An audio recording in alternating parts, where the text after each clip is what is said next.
It's ridiculous. So We're live. You can explain. Why? Okay, It's hello so everybody. good. He's bald. Welcome to Plat Chat VALORANT episode 217. Why have we got the thumbnail? Like, we just got all of the teams qualified from Pacific. We completed Pacific. We're going to talk about Pacific. We've got EMEA games going on. We've got Chober on the broadcast. The train just ran over everybody for PaperX. There's so many things. And yet, our thumbnail for this episode is holy bleep bald with an arrow pointing to my head. Do we need that level of ad hominem? It's criminal. It's a pity that we don't have anybody affiliated with the train here. I've managed to construct a roster of people. Well, it died. Yeah. Well, the train crashed. Eventually, came off the tracks.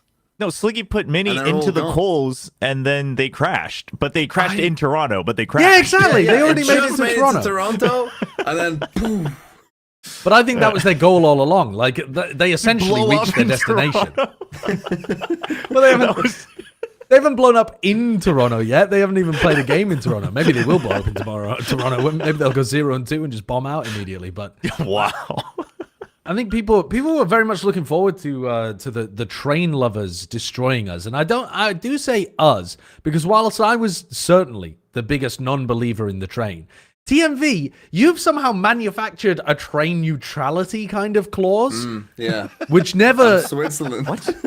It never existed. Trains go through Switzerland all the time. You were always anti-train. You never got on the train. And somehow now you're trying to claim that you were like, oh, I'm train ambivalent, I've always actually. been on the train. Yeah. Well, no, I didn't claim There was I no on- train in Ba Sing Se. No, there was a train, and I appreciated the train. I felt like I had missed the train. Like whether the train, whether Sliggy was willing to accept me to the train or not. I thought I'm too late. I've missed it. Right. No. I see. That was me. Like I just gave up on the train. not in terms of how I think they'll. Well, do, I mean, that's from the my history of own- being British. That's the problem with Yeah. being a British bloke is once you see the train is like a couple minutes late, you're like, well, I can't rely on that thing anymore, can I? Yeah. Hey guys, sorry to interrupt. I was gonna play this before when we got to the PaperX topic, but I feel like it fits now. We have a special message from our conductor. Oh my. Hello everyone, just wanted to make a video to congratulate everyone that was on the train, whether you were out the window, on the top, making the tracks, giving out snacks, or if you were just anywhere, first class, second class, just on board the train. I know you have 4 frauds in front of you that went on the train. I've never been on the last month. Hotel room.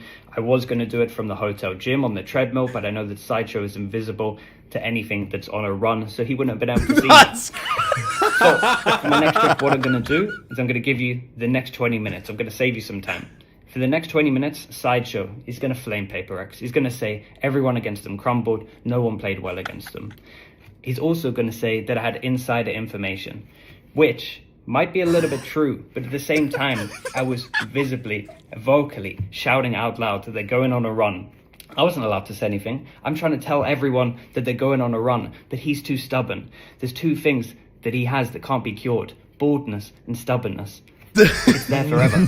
Okay, and then we got Bren. Bren's going to pretend he was on the train. We haven't seen him for a month. He's already done it. The train was so packed he might have been there. So maybe in chat people will need to let me know if Bren was there or not. I didn't see him, but he might have been there. Then TMV, he's going to say, this is all okay. I wanted them to win. God. I'm train neutral. He's predicted Either on the train or you're off the train. There is no train neutral. The train is either gone past you or you're on the train. It's as simple as that. And then we got Chobra. Chobra. RRQ believer for 4, maybe 4.5 years. The best they ever achieved with him believing is his #1 team, 5th to 6th. And now he goes to another team, Nongshim, and RRQ get first. He's going to spend the whole episode pretending that he doesn't have a curse, when obviously it's so blatant. Out of all the streamers, including me, he has probably the biggest curse of all. That's it. Just want to say thank you to everyone. Track by track. Choo-choo, motherfuckers.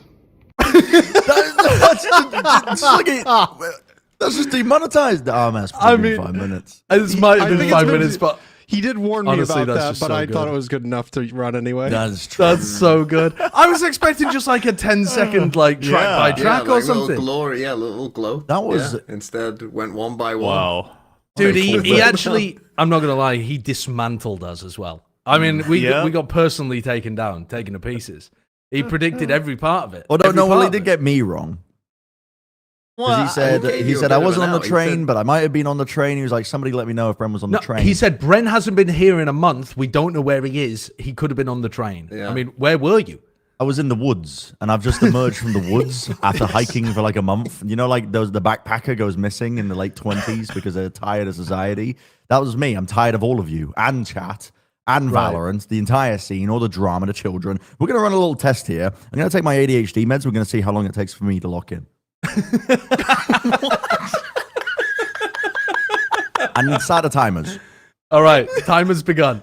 It's 4:10 on UK time, and we'll clock in later on. What kind of indication is there going to be when you do Yeah, lock you're in? gonna scream. I'm locked I in. think I'll start talking more sense. Okay, all right. So that's subjective. It's just for us to decide. I appreciate that. Now, before we get to PaperX, though, I do want to go through some other stuff before we get there. But we will absolutely return back to talking about the train and how it ran through to Toronto.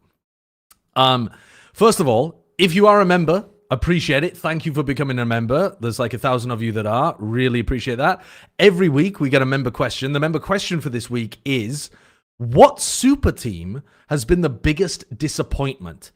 And for the purposes of this question, a super team is defined as a team constructed with 4 or 5 historically established Tier 1 players with the primary intent to place well at internationals.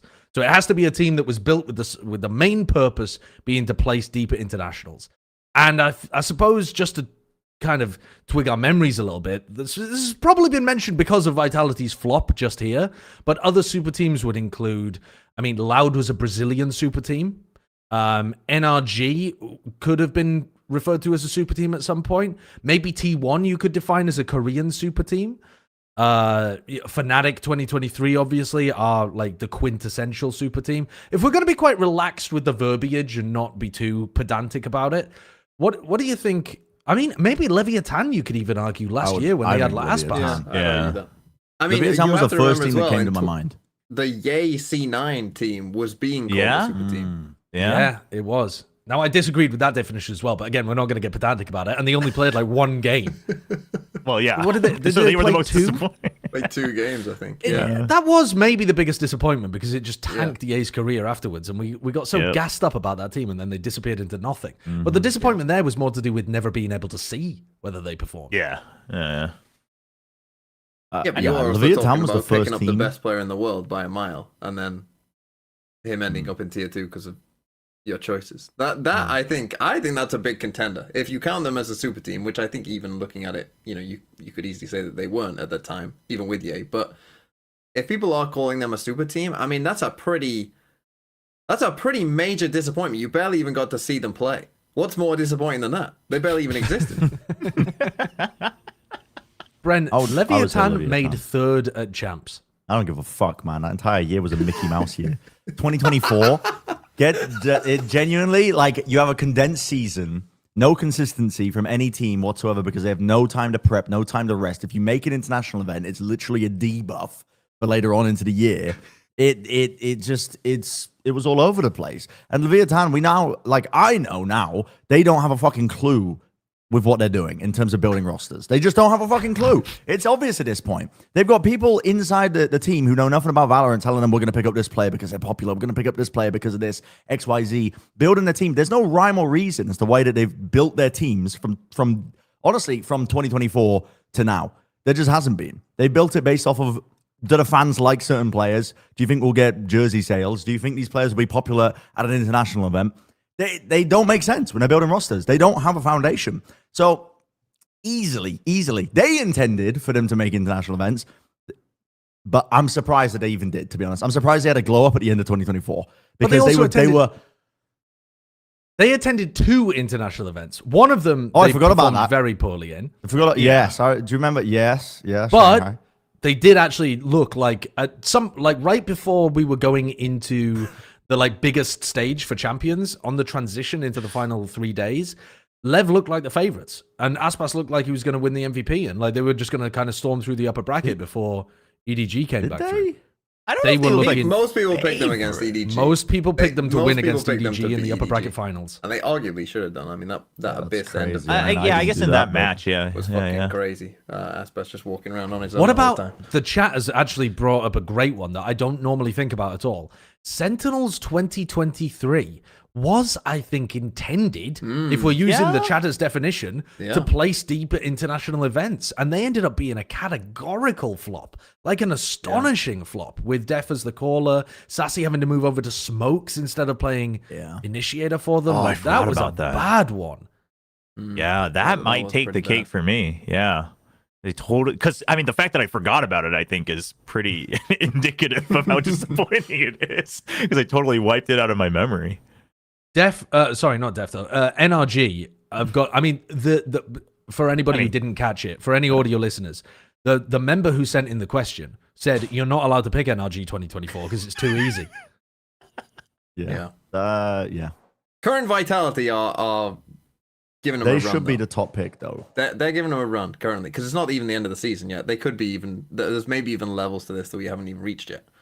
It's kind of remarkable that. All right, we were on the fence calling Vitality a true super team at the beginning of the year. These conversations always get very nerdy when you argue about it. But some of us were like, yes, they qualify. They have enough players that have been fantastic. Some of us were like, well, Safe when he's playing on an off role isn't actually a superstar player, so they shouldn't qualify.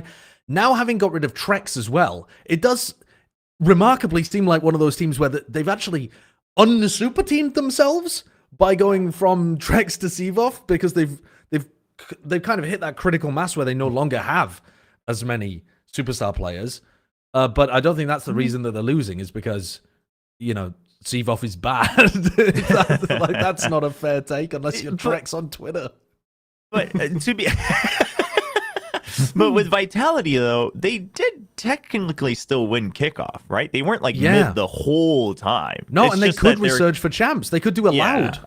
Yeah, they're just categorically dropping off right now. So I think it's a little bit of recency bias. Is what I would say. It's too early. It's too Yeah. early for Vitality, but it kind of depends on whether if their season continues downhill, Sure. then they'll be Sure. heavy in the running for this.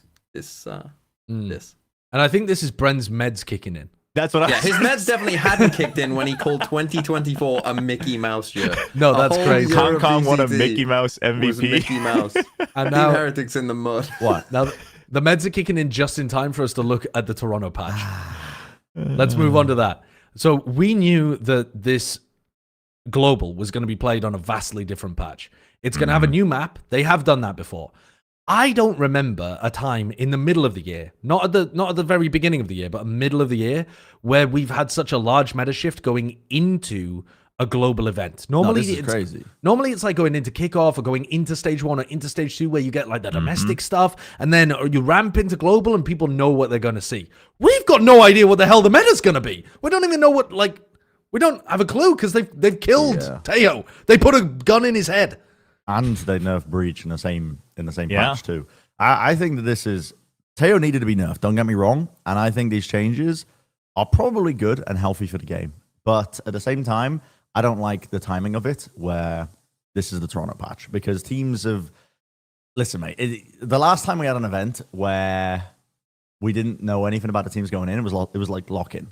Basically, when we're like scrounging the fucking archives for a VOD from 2 months past in some weird ass off-season event to try and find anything about the team where we didn't know anything about the teams. That was literally the last time. It makes it very unknown, makes it hard to prep, to be honest, as well. So good luck to any talent who's working the first half of Toronto. Because that's not me, my boy. Listen, I'm going to be watching at home nice and pretty. I get to see the teams play. So, listen, good luck. Good luck to you. Good luck to you. But I don't really like the timing of it. I mean, Teo needed to be nerfed.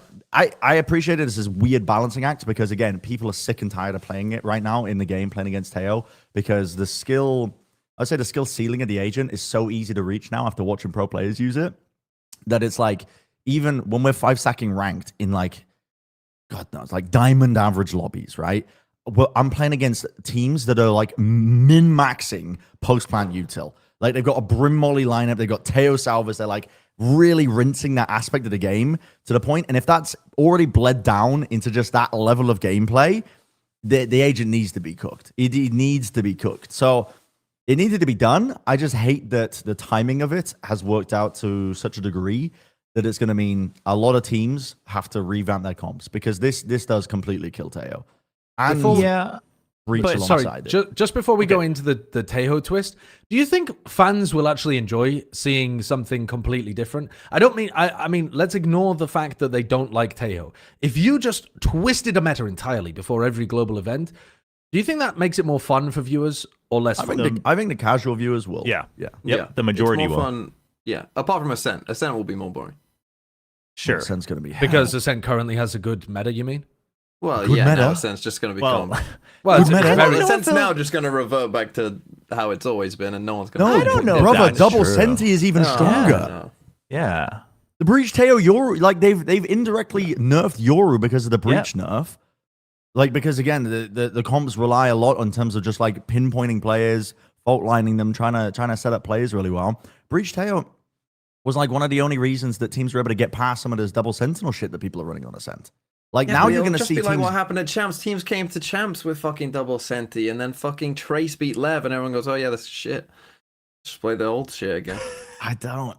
And it's better now than it was, because Deadlock got buffed. Don't get me wrong, it's better. It's better, but I just don't trust anyone on Ascent, Bren. I just don't trust them. I mean, it's been horrendously defense-sided as well, so that map can go and... Yeah, Riot need to take another pass at that one, I think. Sorry, let's go back to the Tejo discussion, though. Do you think they needed to shoot him dead in the streets? No. I would say because people hated him. I think it makes more sense to do this if you're trying to change the meta for Toronto, which they clearly are. Like, remember Chamber? I mean, this happened with Chamber, right? Like, after the first Masters, they nerfed they got rid of a trip, and they added a range to it stuff, but Chamber's pick rate was still massive for Copenhagen, and then they changed some more stuff, but it was still massive for Champs. And they went through that thing, and people by Champs, people fucking hated it. People were fucking sick of it. What they're probably like this, he's gonna get nuked. My hope is that in the off season after Champs, they look at Teo, they look at Sky, and they go, okay, now we can actually kind of actually fix them and get them to the point where they're not OP but actually playable. That's my hope, and I think that does make sense if their goal is to do this. Because otherwise, you're just gonna probably end up with like, what are you better like? Especially if you're an EMEA or maybe Pacific team as well, and you've got less time. Like, what are you better off doing? Playing the slightly worse Teo and keeping all of your comps, or having to redesign everything? Sure. When you still think Teo is still actually pretty good. So they had to put him in the ground 6 feet under to stop people from just holding on to Tejo because they had all their prep there. Yeah, But I think that's so. not a... Why is that a bad thing? Because I suppose it's a bad thing in their mind because you want to see change. You want to see something Yeah, different. they're trying But to change. this is not... They're not making this change because they want to see a different patch. They want to see a different meta in Toronto. They're making this patch because they're doing this off game data. It's the same reason they've made more frequent map pool changes as well. It just so happens that it syncs up with their ideology that pro play needs to sync up with the play that's happening in the live patch. They're thinking about the health of the game. I don't think they're thinking about competitive integrity at all with this change. I think there's some degree to which when you see stuff being abused at the pro level, it affects the perception. Because I think game dev is about not just reality, it's also about player perception as well. And I think that seeing something be so vastly overpowered at the pro level makes your perception of it more horrible when you encounter it in your game. The people in your games are not Trent. They're not owning you to the same degree. But because your perception is affected by what you're watching as well, I think it's a two-pronged attack here to take down Tejo, basically. You've got to attack both the reality and take it out of the pro meta in order for people to not believe that it's still busted. Also, I think they don't like to, like, the salvos are just like a massive problem in and of themselves that would require some, like, a big redesign, essentially, to make them at an acceptable level, I think, because they're just so kind of ridiculous. And so I think like they might have been worried, well, if we do, try and go in a very different direction, maybe we just end up with the same problem. Maybe we just end up with, you know, like he's only a slight bit worse, and so we haven't really done that much. I don't know. I think it makes some sense. As I said, the chamber as an example of when they tried to make smaller tweaks and it just fucking didn't do anything, and people still played him, and everyone just fucking hated it. I think that's probably an example that they've leaned on. And I mean, it would be nice if they didn't have to do this, right? Obviously, the ideal solution is that they find a nerf that, you know, doesn't seem to kill him. Because you're right, Josh, like the perception does matter. And it's interesting now, maybe Teo is better than we all think now, right? Because everyone's perception is that he's going to be fucking dog shit. Yeah. Maybe it won't be as bad as people think, but you know, it's a very significant change. He looks poo.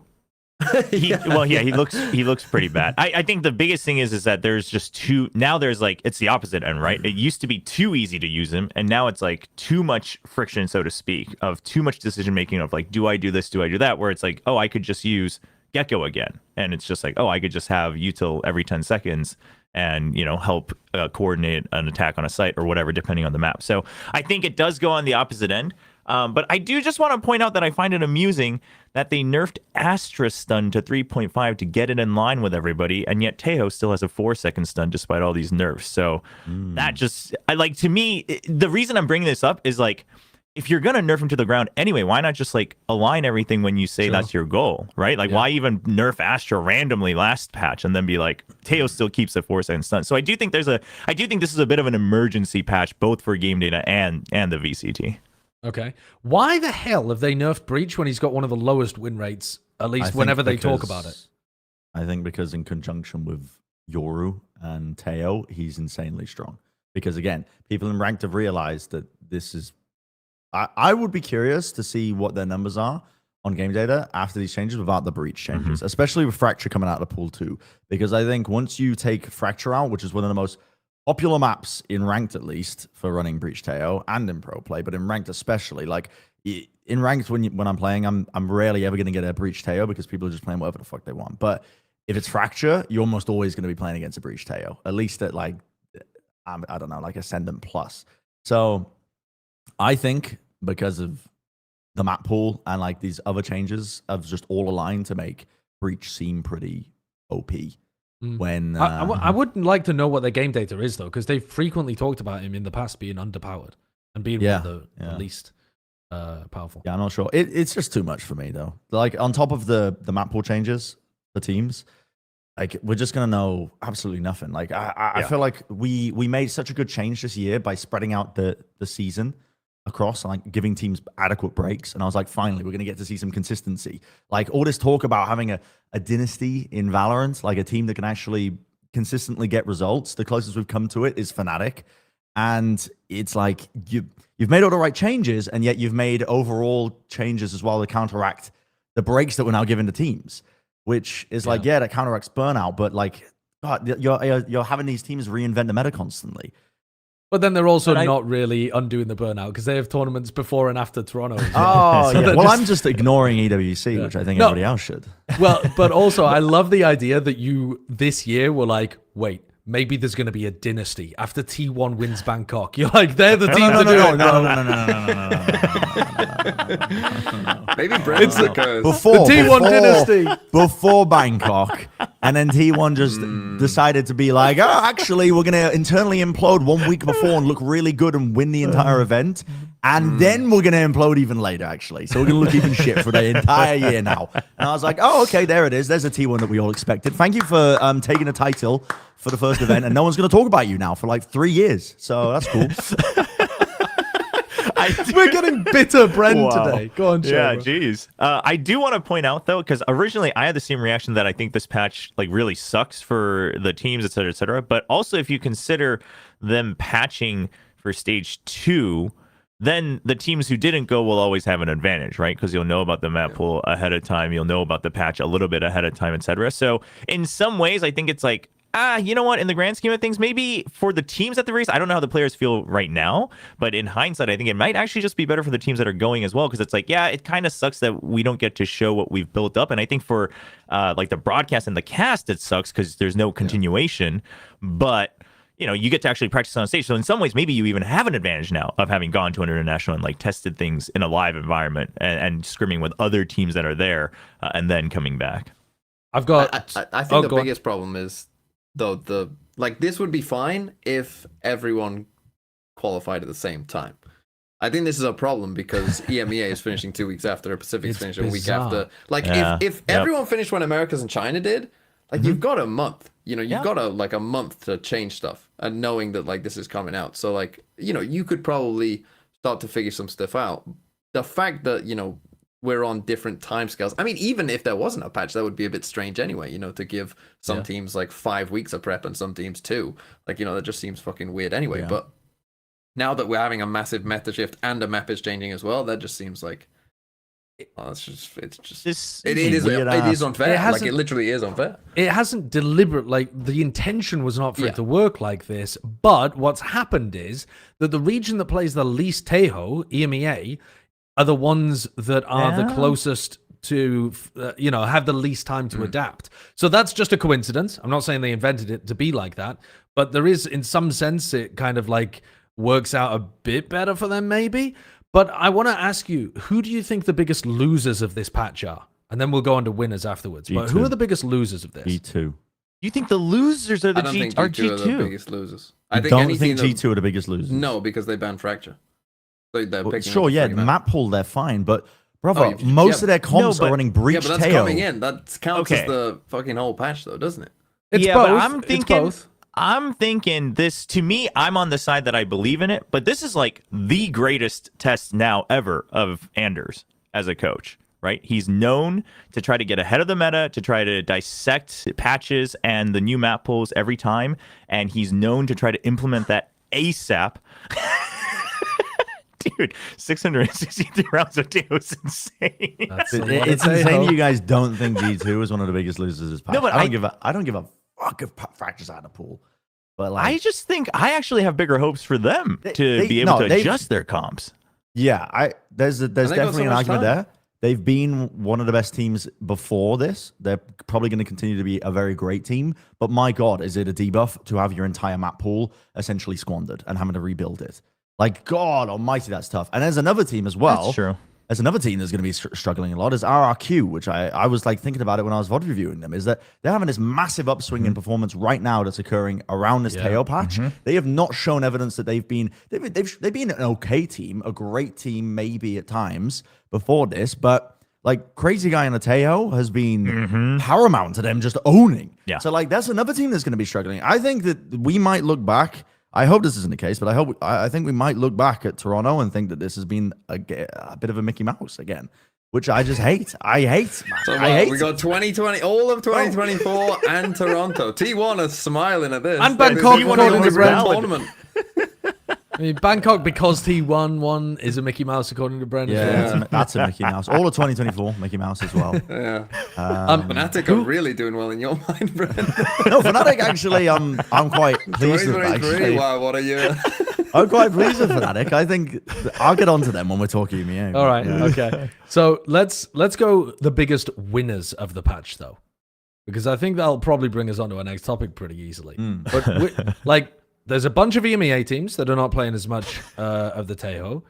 And for Heretics, for example, playing a lot more double duelist, playing Sunset coming into the map pool, that seems pretty great for them. Yeah. The one that just goes straight to my top of my mind, though, is PaperX. If you wanted to make the comparison with like RRQ being potential losers, dude, PaperX, Sunset's coming back, The only problem Fracture's is gone. the last time we saw their Fracture actually looked Yeah, they did. good. They really won improved on that 13-2. map. They've been working hard at their Fracture. And also, like the last time some of us, well, I guess on this episode it's just me, but the last time Sliggy and I said that they've bombed out and lost to DFM and Kickoff, we were like, this is the meta, like the map pool and everything suits them. And so I don't know. Obviously, I think they're doing much better in adaptation. Their mental seems to be a lot better with their mental coach, their performance coach, Panda. Like everything seems to be coming up. You know, they've got insiders giving them info. Like it's all great. So I think given the current track record, yes, I should believe. But I just got so burned the last time I believed that the patch was made for them that I am a little concerned. But on paper, yeah, them and Heretics for sure. Okay. The one team that we're not talking about with this, I think, is MIBR. No one's really thinking of. And they're a team that have been playing a lot of Teo, but their style doesn't revolve around Teo. Like, I think they don't really lean super hard into post-plant. They lean super hard into setting up Aspas as a player. And I think that you can do that while taking Teo out. You're still going to be able to play Breach. Breach was the primary factor into how MIBR were winning, in my opinion. Like just being able to empower Asphalt. So I think that they should be fine. I think they'll be able to adapt a lot of their comps easily enough. They should. They should. Yeah. I feel like we've seen Verno's best performances this year, though, when he has been playing on the Tejo. But, I mean, that's not to say that he wasn't extremely good when he was playing in Tier 2 on a range of other stuff. So, yeah, it should still be able to access that, yeah. To return back to PaperX, though, let's return to the train. The PaperX train took down DRX, importantly. That was the game that... I mean, how far back do we have to go, actually, before we've discussed it recently on Plat Chat? How many matches were there since the last Plat Chat episode? 2. So they played against Boom and... Boom and DRX. They played against DRX and RQ.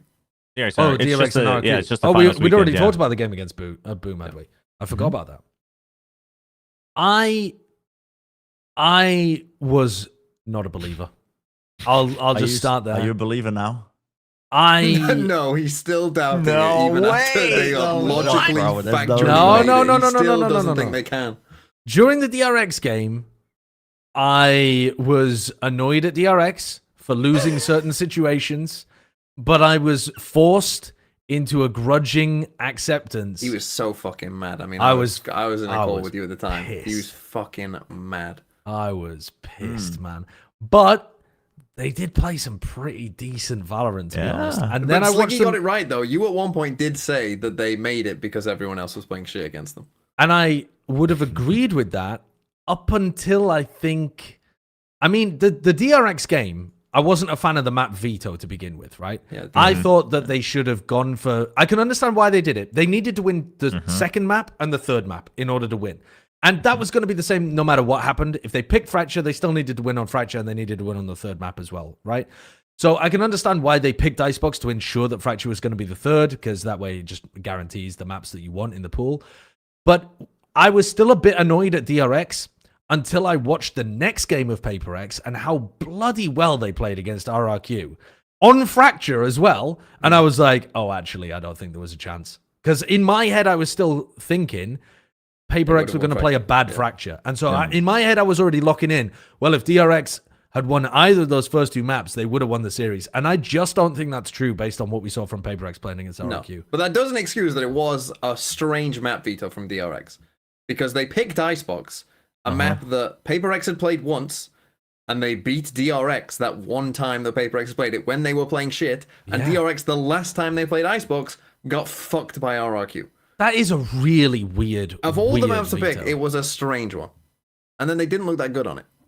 Yeah. No. The only thing I can think about there is probably just where they're leaning into, like what strengths they're leaning into given the roster situation they had. And then also Estrella, if you, as you can probably tell from this match, it's very clear Estrella just has a naturally very slow calling style.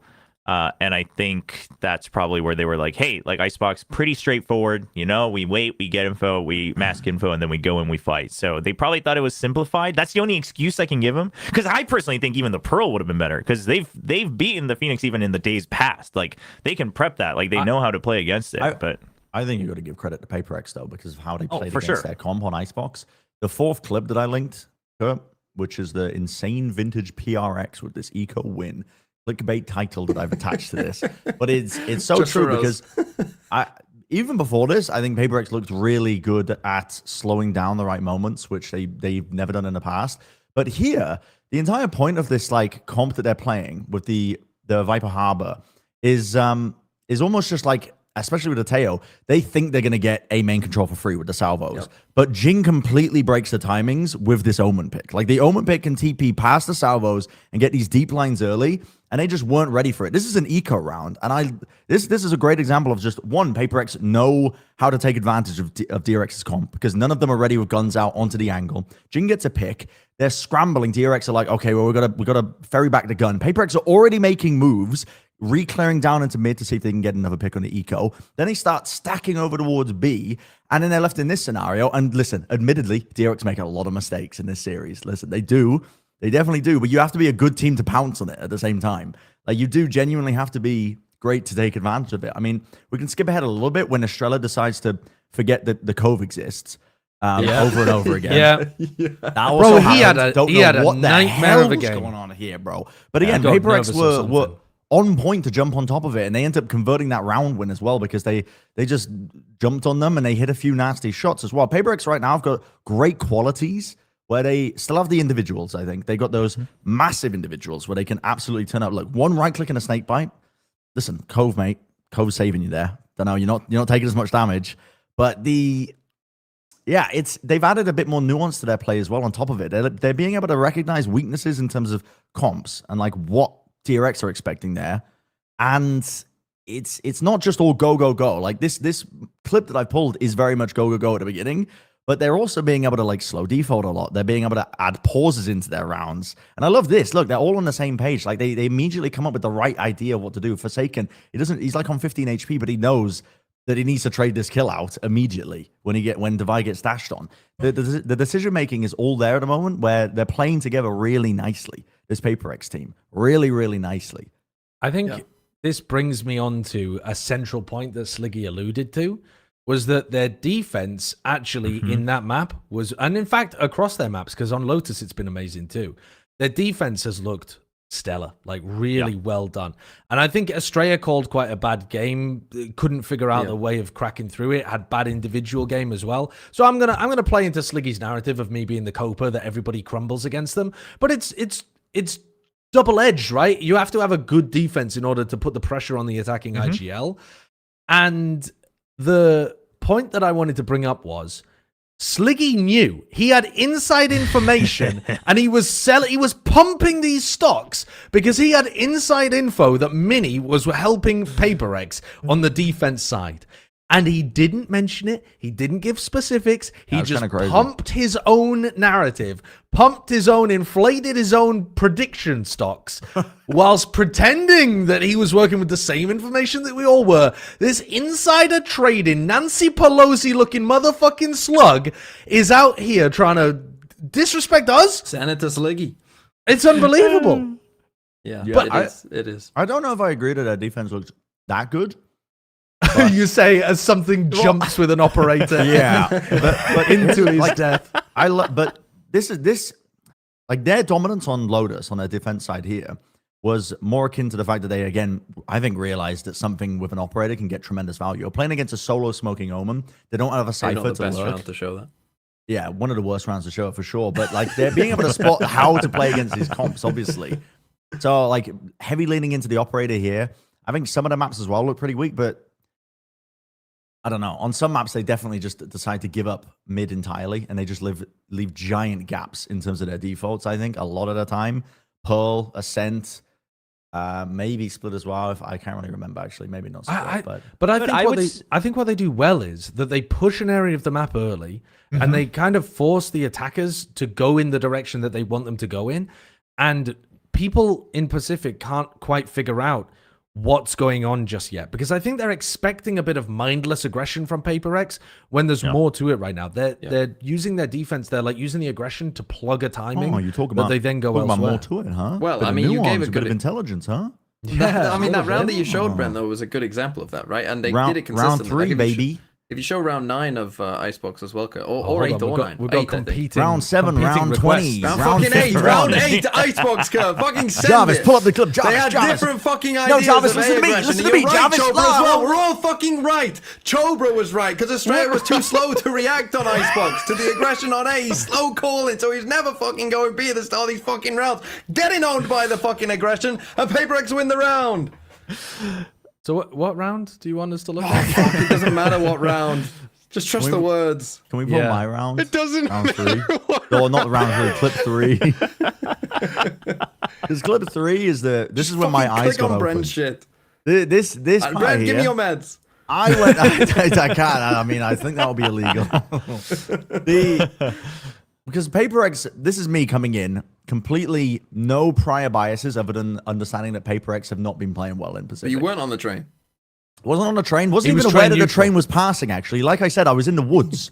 I was in the woods enjoying my time off. He heard a vague choo-choo and he was like, what the hell is that? Very vague. I was like, strange mechanical machinery in the background. What is going on?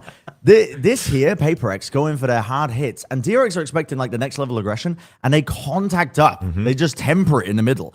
Old PaperX is not doing this. They're getting their opening pick and they are fucking sending it. They are sending it. They are sending it, and they're probably going to be dying because PaperX are playing so passive. They're like, okay, well, we know how they want to play. We're going to be holding very defensive positions to try and set up for the retake. But PaperX don't even give them a cue with the util. They don't give them a sound cue to play off to send their retake util and their protocols. They contact up and they find picks and they win the round off the back of it. This is a new PaperX. They weren't doing this before.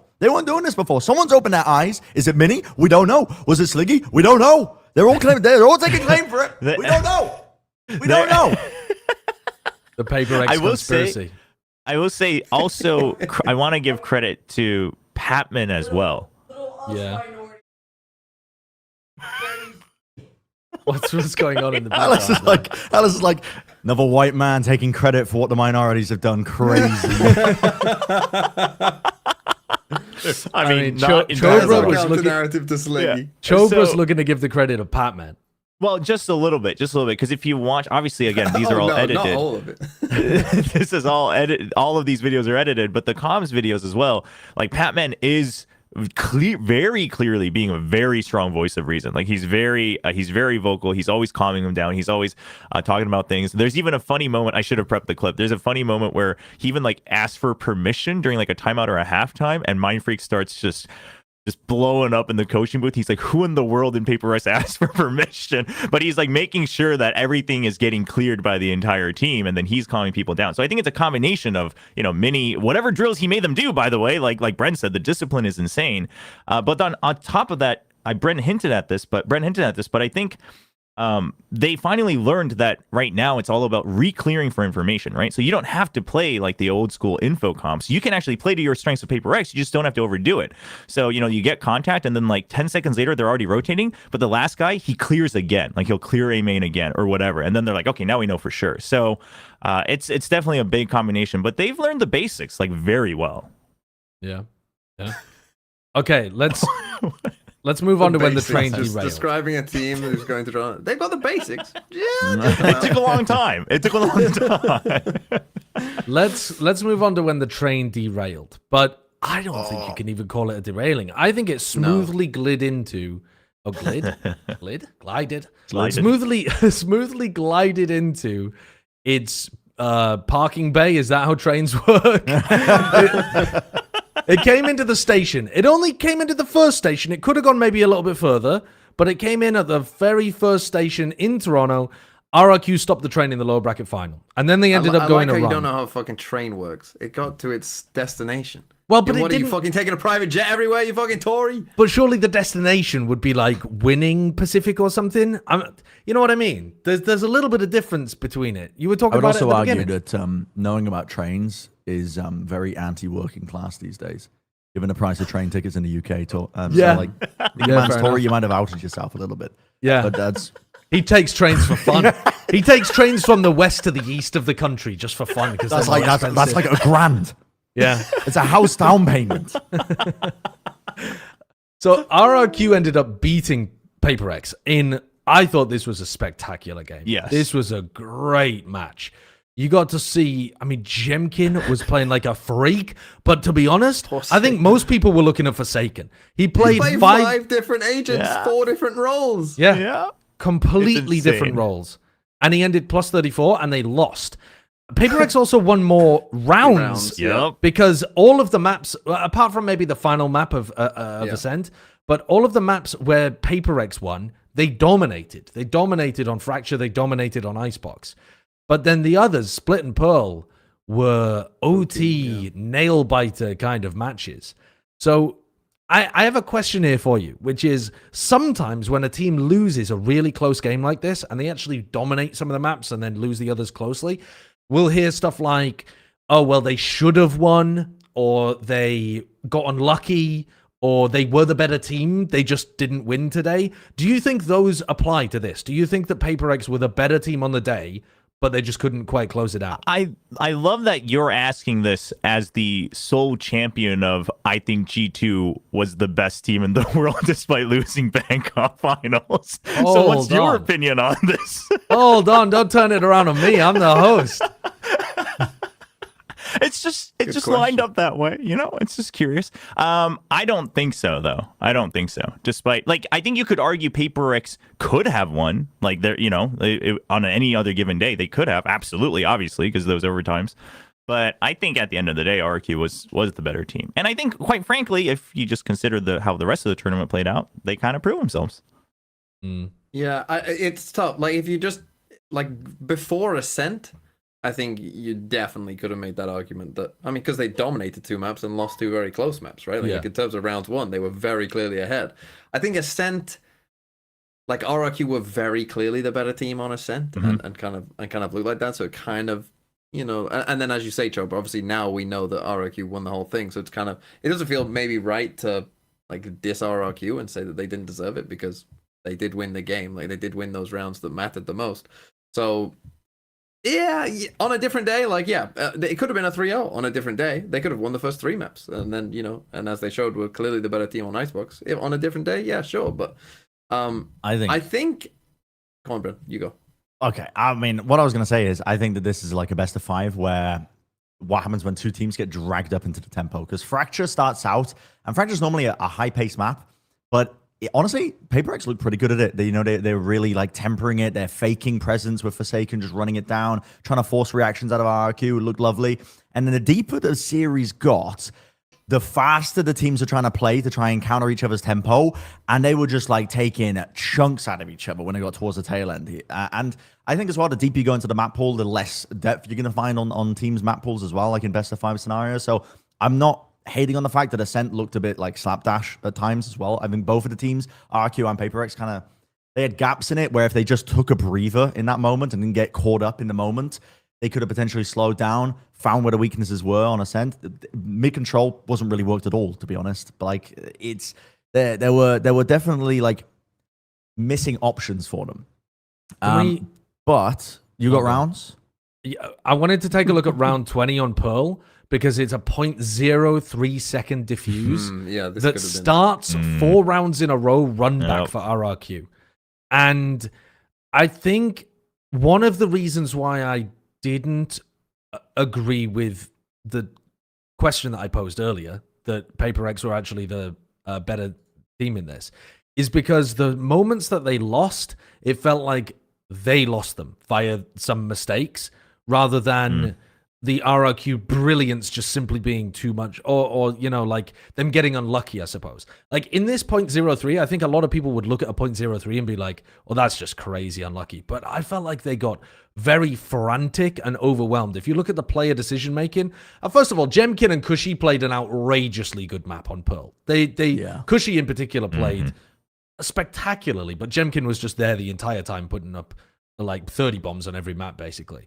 But when this round gets down to the crunch time, I think something who played, I think, a really good disciplined version of his game for the majority of the tournament, for the majority of playoffs, had one of those jittery moments again that we saw from him like last year or a couple years ago, that kind of thing, where he just loses it a little bit. And some of the I think this is the round where he's like running and gunning, spraying, and then just, it kind of looks like keyboard mashing, basically, without being really like present in the moment and thinking about the best thing to do. They're just like, I got to do something. I got to do something. Me when I play my younger sibling in a fighting game. In a spot like this, you're in a 3v2 post plan where something controls spawn. It should be unlosable. But look at the way he takes these fights against Xfero. It's so nervous. And then he's in the 1v1 against Xfero at the end, dashes in as soon as Xfero taps, instead of waiting any length of time at all, and he wins that guaranteed. I mean, that is not even like the Yay situation, where it begins a 4v2 snowball. That's one of those moments where if you just take a deep breath, you're not making that play. You just know that that's a throw. And so some of these that started 4 rounds in a row for RRQ, where they ended up coming back into this and going up 12-11 and then winning in overtime. I think they got scattered towards the end. I think something about the Paper X best of 5 pressure. You get flustered. Yeah, the They fluster got pulled really came into out. the moment. That's how I read it. I'm watching them. Yeah. As they lost a bit of the nuance that I was talking about and pointing out earlier in some of the clips, and it was way more frantic and rushing into decisions after they got like opening picks. They weren't willing to slow down more. So I will say that I think that you can also use that as a compliment for RQ, because in the past, whenever these two teams matched up, RQ was always the one. Like, they would kind of get close, they would have the firepower, and then they would get sucked into the W gaming, right? And they'd be like, all right, fine, we'll friggin' brawl with you in mid, and then they would lose round after round after round. So credit to them for not letting that happen too much, right? They were able to still stop it before it crossed the line, whereas, you know, because of that, Paper X eventually got sucked into RQ's pacing a little bit. Let's go on to talk about the games against Gen.G. So they played twice against Gen.G, RRQ. In the upper bracket, they lost 0-2. And I thought their opening, the first like 8 rounds that they played against Lotus, it was a little bit about what you're talking, Chobra. They looked rattled, they choked, they played horrible Valorant for the upper bracket final, sorry, Kurt, this one, the 0-2 loss. That first map, those first 8 rounds are shockingly poor Valorant. They really are. Yeah. For a team that ended up winning overall, it's bad stuff.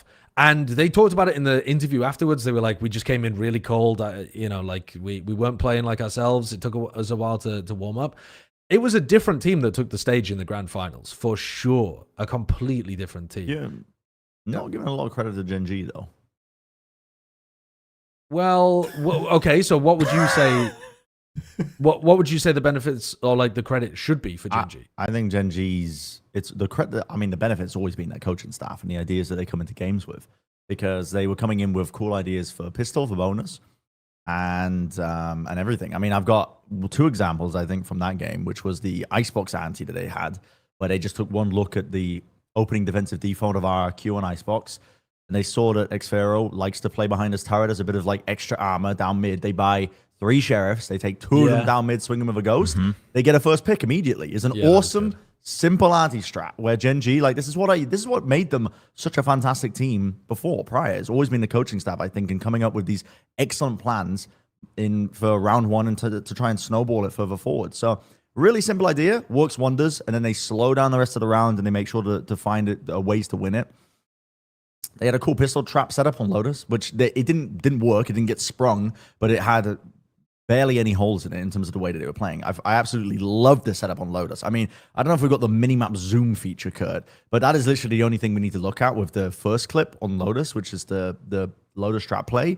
And I think in that same Lotus, they end up converting one of the bonuses, I think, on their defense as well, where they converted a bonus because they just TP deep in with a judge in A for the A rubble fight. And it's like so unexpected that it just completely dismantles. But look at this setup. I love it. And then the proactive push out when they realize it's not triggered and the pressure's coming in through A. And they have all the Vice util set up on the other side of the site to slow down and buy enough time for the rotates to come in. It's a really, really well thought out trap play pistol round setup. Gen.G have fantastic ideas.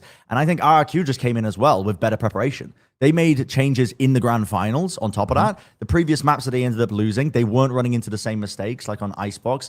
Like Gen.G were getting caught out tons of times because they rely super hard on texture, being able to hold B main control on Icebox with his Euro. Puts down a little TP at the beginning and then gets into position and just holds deep B main control. And RRQ were not only breaking trying to like break the TP, but they also knew how texture wanted to play, and they were trying to they basically just baited him in. They were holding a super slow default in a lot of rounds to try and bait texture to get mid-round info and killing him, and then going into their hits. So I think in the grand finals, it was like you said, I mean, self-admittedly, they were like, oh, we just came in cold, but I think that they got a bit prep diffed. And I think by the grand finals, they knew what to adjust. They knew what Gen.G's playbook was kind of about at that point, and it gave them the advantage to try and take it there. Especially on the 2 maps that they ended up losing the first time in the upper finals. When it got to that deep, they had a bit more of an idea of what was going on, to the point that they could scrap it together. Yeah, I completely agree. And I think that is probably the biggest note for RRQ for me, is looking at coming into that grand finals, obviously playing a full best of 5 the day before as well. Coming into that game, and then you're winning on the 2 maps that you got kind of destroyed on before. I mean, particularly for me, that Lotus defense side, when it's Lotus, and I think they're 5-7 down, on Lotus after they've had their attack side, and then I'm thinking, okay, well you got destroyed last time. You had to play Lotus defense side against Gen.G, and they come out with some really good rounds here, some really good rounds. I was very impressed with this Lotus. I felt like they had such strangely, like you said, Sideshow, playing some fucking poo Valorant, as you would say, at the start of Lotus last time, to then some of this where it looks like they know how much it's gonna call. And I do think that Gen.G looked a little bit scared.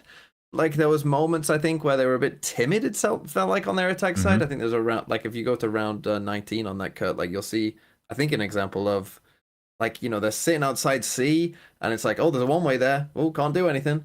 Oh, and then the one way gets refreshed. It's like, oh, still can't do anything, and they're literally just froze and just sitting there, literally doing nothing. And it seems like they're a bit unsure. I think this is the right round. Oh, maybe it's a different round. I think you're thinking about round 15. Was that when they got trapped mound and then Raze ulted at the end and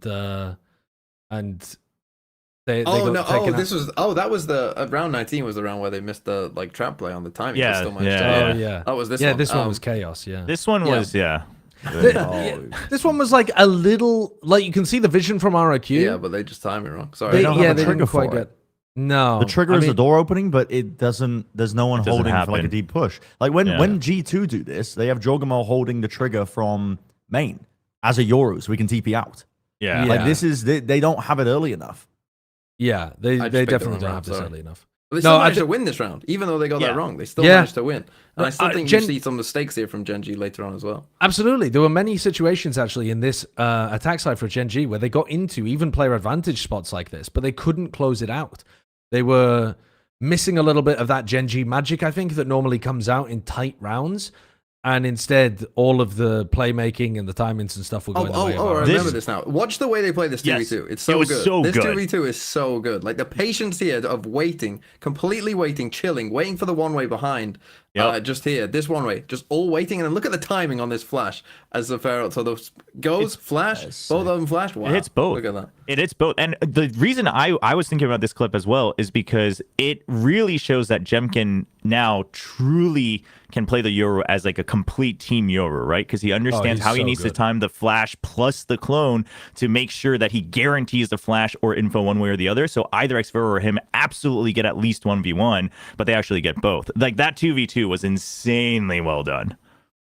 Yeah. I also can we want talk to about point out Ascent though quickly?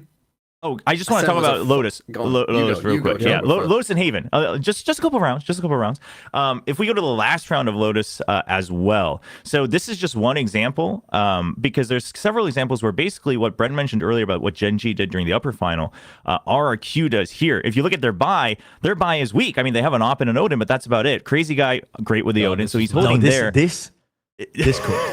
It was really good. And then on top of that, right as they get contact on the main map, it's slightly covered, but Jemkin is pushed out on mound with the operator because he's a Yoru, so he's safe and he's usually good for one. So you get guaranteed information and you stick all of your base strength to the Odin and the Op to make sure that you can push out from one side so you get that information. And they do this earlier on in the half as well, where basically what Gen.G did, as soon as they get contact on one side, they'll have 2-3 people push out of mound, clear that, and then everybody rotates back. One person's holding the flank.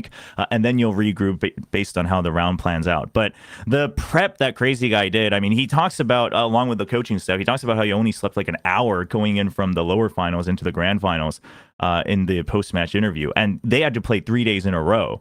So, I mean, kudos to him. But it actually was reminiscent to me about their Ascension finals back when he was on Bleed against Jemkin, in fact, because they also had to play back-to-back days then. And he was, like, to me, the sole reason Jemkin got 0 kills on that bind. Him with the Odin and being prepped for when and where Jemkin likes to peak, how the Leer likes to come out. He was never hit by the Leer. He's always pre-firing Jemkin.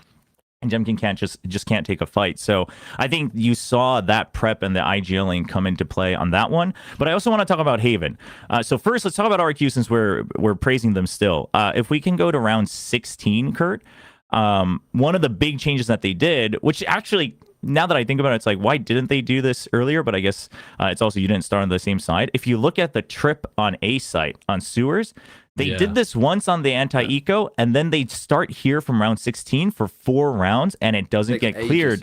Yeah, because Gen.G never has had to clear that. They're always able to just lurk around the toxic screen and somebody has to panic and check. And it's like literally nobody from Arky ever has to check. Now you just hold main and then you're good to go. And Gen.G is kind of confused the whole time of like, how is RQ always ready? Like they have to be clearing our screen. Like what's going on? Yeah, so it's super good. It's and very, also yeah. in this round, a little bait and switch to play into Monyet's op at garage, and then he instantly teleports over towards B, gets another pick with the operator.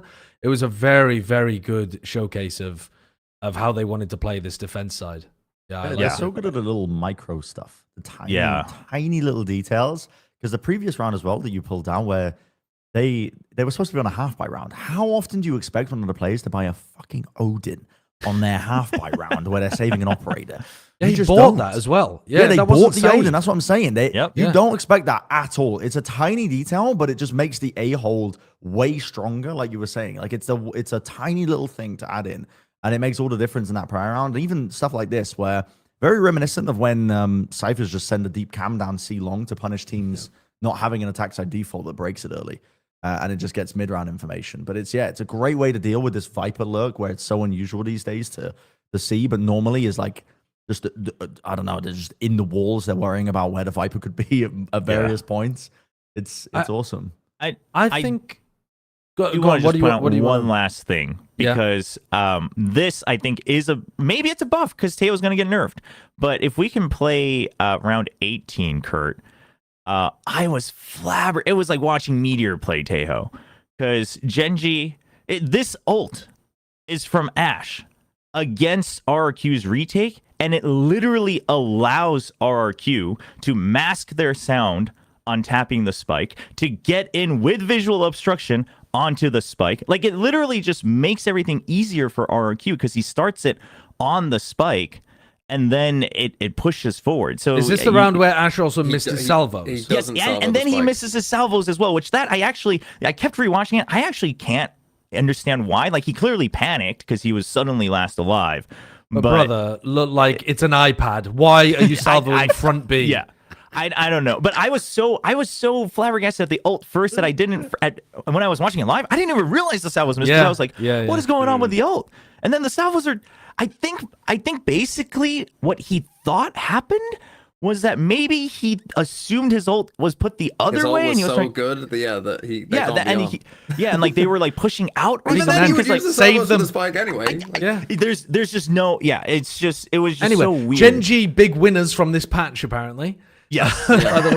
I've got a couple other like little things that I wanted to bring up from Haven too, because we're gonna talk after this about like the comparative strengths of the Pacific teams versus others, and I think we've been doing quite a bit of like glazing and talking about what's worked well.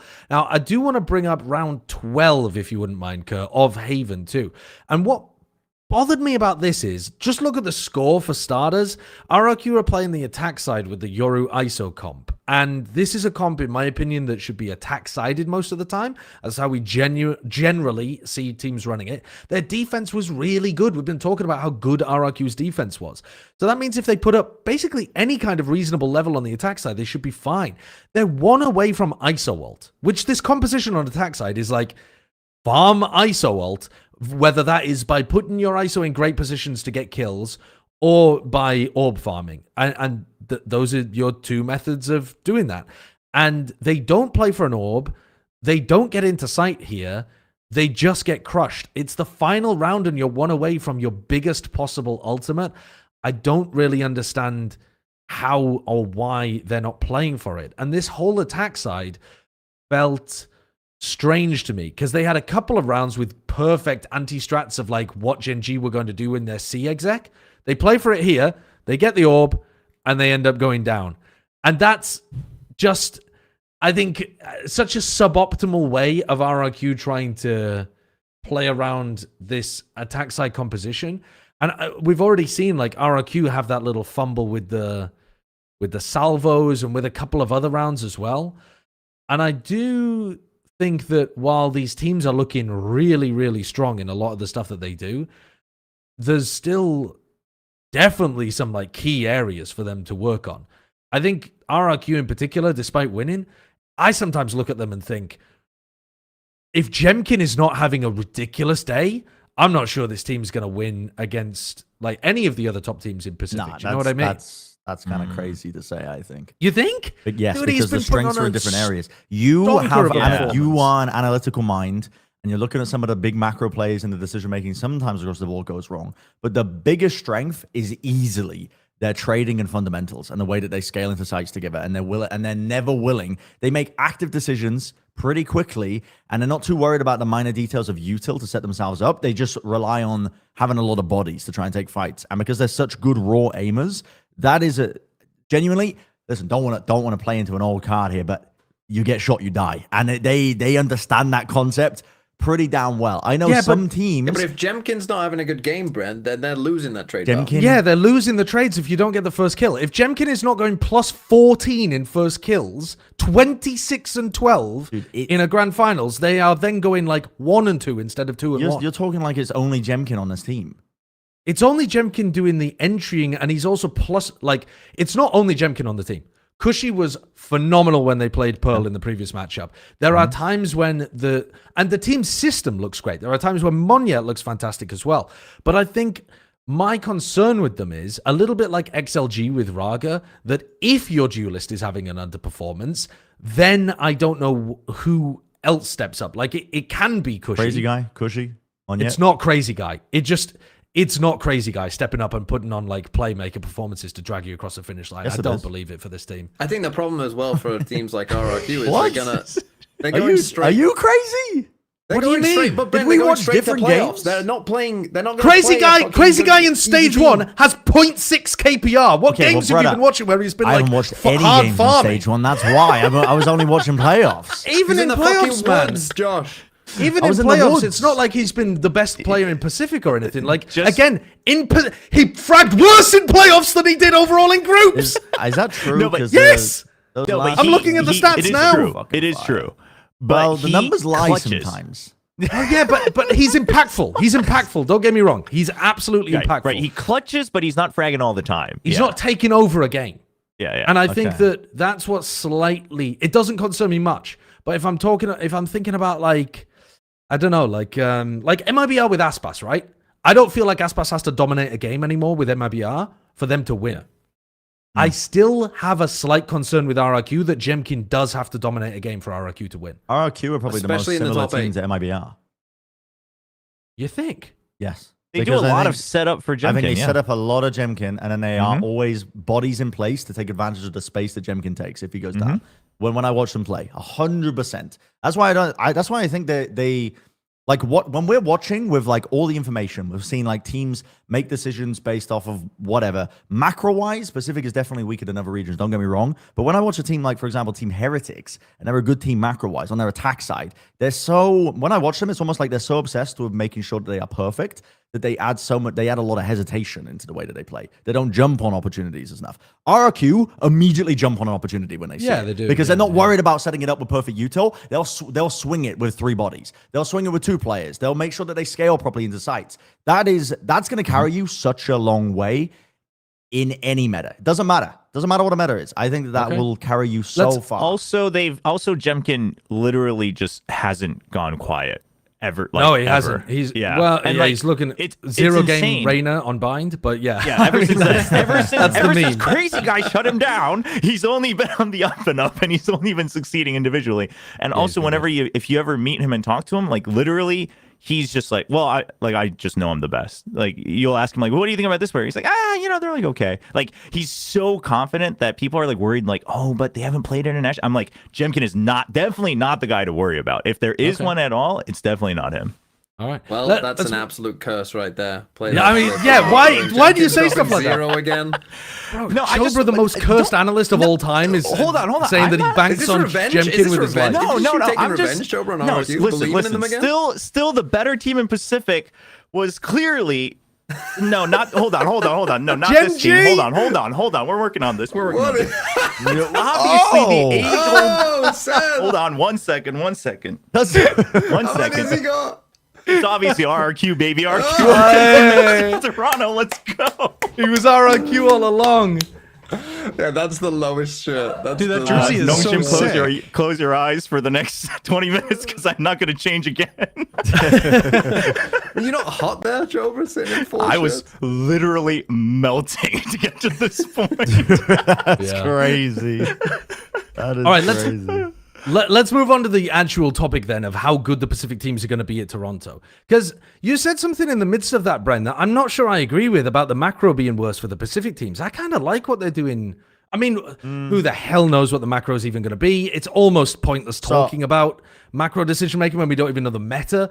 But in terms of just getting a heat check from them at the moment, like I kind of like the way that Maybe not macro. because RRQ they- and Gen.G play. Yeah, you're right. They do On some make maps. they make the right reads. They are proactive enough where they're getting mid-round information. They're doing it usually on the same page, and it makes calling and whatnot very easy. I didn't mean macro. What I meant was defensive protocols. I think their defensive setups I think are missing some holes for a lot of these teams. For PaperX, RRQ as well, and Gen.G less so. Gen.G are probably the most put together team in terms of the way that they have their setups.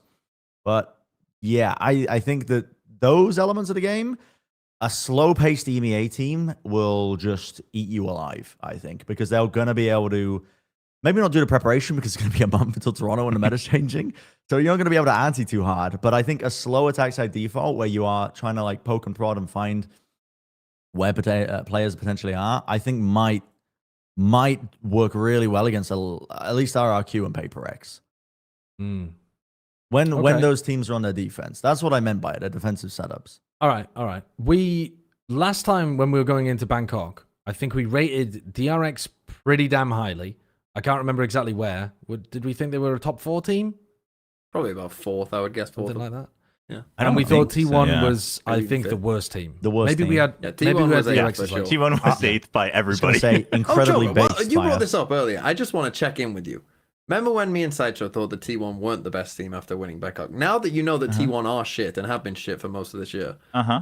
do you take that back? Do you No, I agree think they with were us the now best that team G2 at- were a better team? No, I think they were the best team at Bangkok. It's just the very next day, clearly they weren't. But at Bangkok, I think they were. So the when we best did team. that, so when we did the tier list again, we were right. But we didn't have the fine. evidence. You got We didn't me. have You the got evidence me. at that point. No, you can't do that. You can't let him get away with that Wow, shit, honestly. Sixth DRX. Did we really That's have them at surprising. 6? Yeah, I thought no, we you- had them. You as, guys like, had fourth, fifth. Pacific just low overall. We were really low Yeah. on DRX. So if this was our power rankings heading into Bangkok, and we know how messed up that ended up being, we were right about G2 apparently. For this one, for Toronto, without doing a full power ranking, are you feeling like Pacific is doing pretty well here? I think they've sent 3 good teams. And I think if there was going to be a team that could break through the barrier, I'd be looking at RRQ if they are able to keep up their form, basically. I think. Bro, I- just randomize it. Just randomize You think? the power rankings. I mean, I don't mean to kill the entire segment, but like, You don't have you We're not just think the power meta just turns it all on its head. the Teo's dead, map pool's changing, and a month since we've seen the teams. I'm gonna go pee. Randomize it. Just randomize it. I think. Let so me start it here. Let me put more of a Okay. focus on this conversation, actually, rather than just a vague how good are they going to be. Is there a team from Pacific that you think is going to be hunting for the trophy? Is there a team in Pacific that you are like, this is one of the favorites to win the trophy? Favorites. Yeah, like there would be a group. There's normally a group Right. of 2 or 3 teams that when you're coming in, you're like, these are the trophy hunters. And for example, right now, I'll just put my cards on the table. I think it's G2 and Heretics. Right, maybe- right. I put Sen in the mix. And maybe throw Sentinels in there as well. But I Okay. wouldn't put any Pacific teams above them for sure. And I might put some more EMEA team. Like, I might put Fnatic. I might have a bit more faith in Liquid than BBL. Obviously, we don't know who's going yet. But, like, if Liquid and Fnatic both went as well, I don't You would know. put them above all of Pacific? Probably not, no. But Okay. I'm saying that I think you could make a reasonable argument that they could be. I think that's not an insane take. But I also like my question would be like you said RRQ, Josh. I think that's quite interesting. If you asked the people, I would almost be interested in what the people would think. You think they would say Paper X? I think so No, because people would say Sunset's about Gen.G. even though really. RRQ I think are starting in the playoffs. But Paper X make the most narrative sense because they have a bit of momentum. Sunset's coming back into the pool. They don't play Tejo that much anyway, if at all. I can't even remember. Do they play it on any of their maps? Not recently. They used not that to. I They can tried recall it. in recent games. So they've got all of the stars aligning for this to be a good tournament for them. But with Paper X, I'm not. I feel like the stars would actually have to align. Whereas with RRQ, I can see a team that has, like, if there is going to be a meta for Toronto, I feel like RRQ are going to jump on it, learn it, figure it out. I think Jemkin's form has been probably the best player in Pacific. Like, I think he's been playing better than Forsaken. I think he's been playing better than like a Karen or something or a Texture. So, you know, if he keeps that up, that's why I'm looking at RRQ because I'm thinking, I don't know what the new meta is going to be, but if it's going to be solidifying into anything, I think RRQ are probably going to pick it up because they're more of a meta slave team than Gen.G or Paper X are, and Jemkin's form has been spectacularly good, so that's why I'm looking at them. I think that's the thing. I don't think there will be a meta for this tournament. Yeah, there might not be. I think it's going to be whoever figures out. Yeah, but I think it's whoever figures out what's comfortable for them and works. And I actually think as much as Gen.G's coaching staff is good over time, I don't think they've always been very good at catching on very quickly, right? We think about them adjusting last year from meta to meta. Because they have a bye to playoffs. So they actually get to talking watch about a lot Gen.G. of... I'm talking about sorry. Gen.G. I thought you were talking about RRQ. Yeah. So I think Gen.G, especially if they, like, let's say if they still play the Viper on Haven and whatnot, like now, surely now, like everybody knows how, That's what I'm worried about, is that they stick with a lot of their old comfortable stuff. Right. And it's just not enough. So that's gone, and I would... There's a rustle in the back of the kitchen. He's cooking up a sandwich or something while we discuss this because he wasn't interested in the topic. I thought the meds had kicked in. He's just chilling. But I would agree that in terms of the team's characteristics, I guess RRQ probably is most favored. But then I think if you talk about, you know, just like what each team has shown, obviously RRQ, we just don't know, right? We just don't know how they'll adjust to these situations. We just haven't seen them have to play in these. But I do think it's reassuring for RRQ fans that they bounced back from dropping, you know, kind of grinding it out through lower finals and then getting through grand finals. I think that should give you confidence that they were clearly very capable. I would agree. I just want to say I would agree that from what we've seen so far, Heretics and G2 level, I don't think you can confidently put anyone at the same level. But I would say they're all right a tier below, like all three of Pacific. And so any of them could punch up. I've put together a preliminary tier list. If you guys could, throw this in the up. kitchen, you just cooked up a tier and so here's the tier list coming into the event. Come on, Liquid/BBL. Let's fucking wait. go. I want to. Unfortunately, Wolves are at the bottom. I didn't mean for that. Wait, I haven't pressed the random button yet. We haven't randomized it. Well, fucking give it to me. Go on, let's go. Come on, hit the button. Third. Billy. Honestly, third, not bad. G2 finishing ninth. Why two teams? Where did this? That's not even possible. Who did we miss? Wait, where's Heretics? Wait, why are there only 10 teams? Oh, that's a redo, Kurt. That's a redo. redo. We missed two Redo teams. it. We missed Heretics and we missed. Who else did we miss? MIBR. Oh my God, the erasure. Well, that changes everything. Third place, baby. Wow. That changes. If Wolves get a podium spot, go on. What will you do? That's the story of the year. If they get a podium spot, that's bigger than RQ finally winning Pacific. I've been told I'm not allowed to make any more bets with TMV. Oh, my wife came in and looked at my hair and she was like, "You are not making any more of those wagers." She also called me a psycho for making you drink glue, but you haven't even done it yet, so that's going to be a good one. You are a psycho. Are we running this again, or are we moving on? I think we're moving on. Yeah, we're moving on. I'll tell you why after. Yeah, we're moving on. Let's move Wolves on. first, and you didn't want me to see. Let's move on. Now, Chobra, you brought this to our attention. This there's some conflicting reports and stuff around VCT Pacific.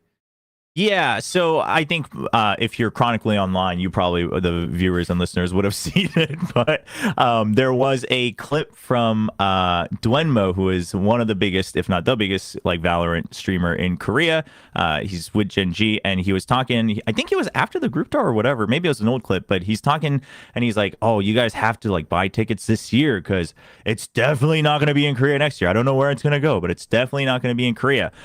So I did link the clip. Obviously, we won't have the audio, so it doesn't really matter. But also then afterwards, Tame, who generally is quite reputable for all their reports in Pacific, was like, well, this is false. And I just wanted to bring this up because it's a topic that comes up often, whether it's, just because of the broadcast or whether it's obviously like home ground advantage, whether it's the fans, the moving here and all of that. And it's something that's been discussed. And I thought it was interesting that this came up because I know it's a discussion, right? Because Jake came onto my stream last year and people were asking, he was like, hey, like we would love to. It's just logistically, like how, it's not that easy to do. Visas cost, yada, yada, yada. And like you already have to have a footprint, etc.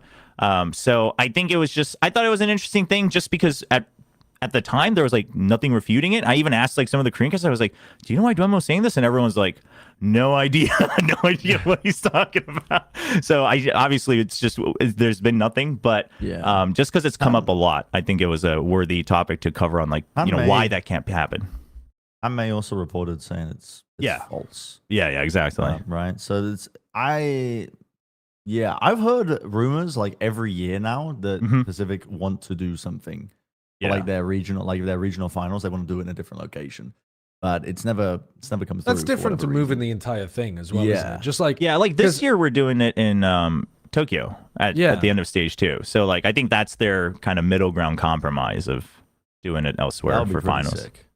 Because I think people don't understand the logistical difficulty of running esports events out of a hub. Like the fact that you need to have visas, like if you just hopped around from place to place, I think you would need visas for all of those places. I don't think you'd get away with just saying that you were on like you could do what a CS business doesn't lie meeting or something. Yeah, you could. You could do that, but the Filipino players would either just go to jail or they would not show up for any match because they'd still be applying for the first visa of the first week. Like those guys would get absolutely screwed over. Yeah. I mean, it makes more sense, to be honest, for Americas to move in terms of visa stuff because acquiring visas for the US is a nightmare. But again, I still think they should do lock-in kickoffs. Put the Americas kickoff in Brazil.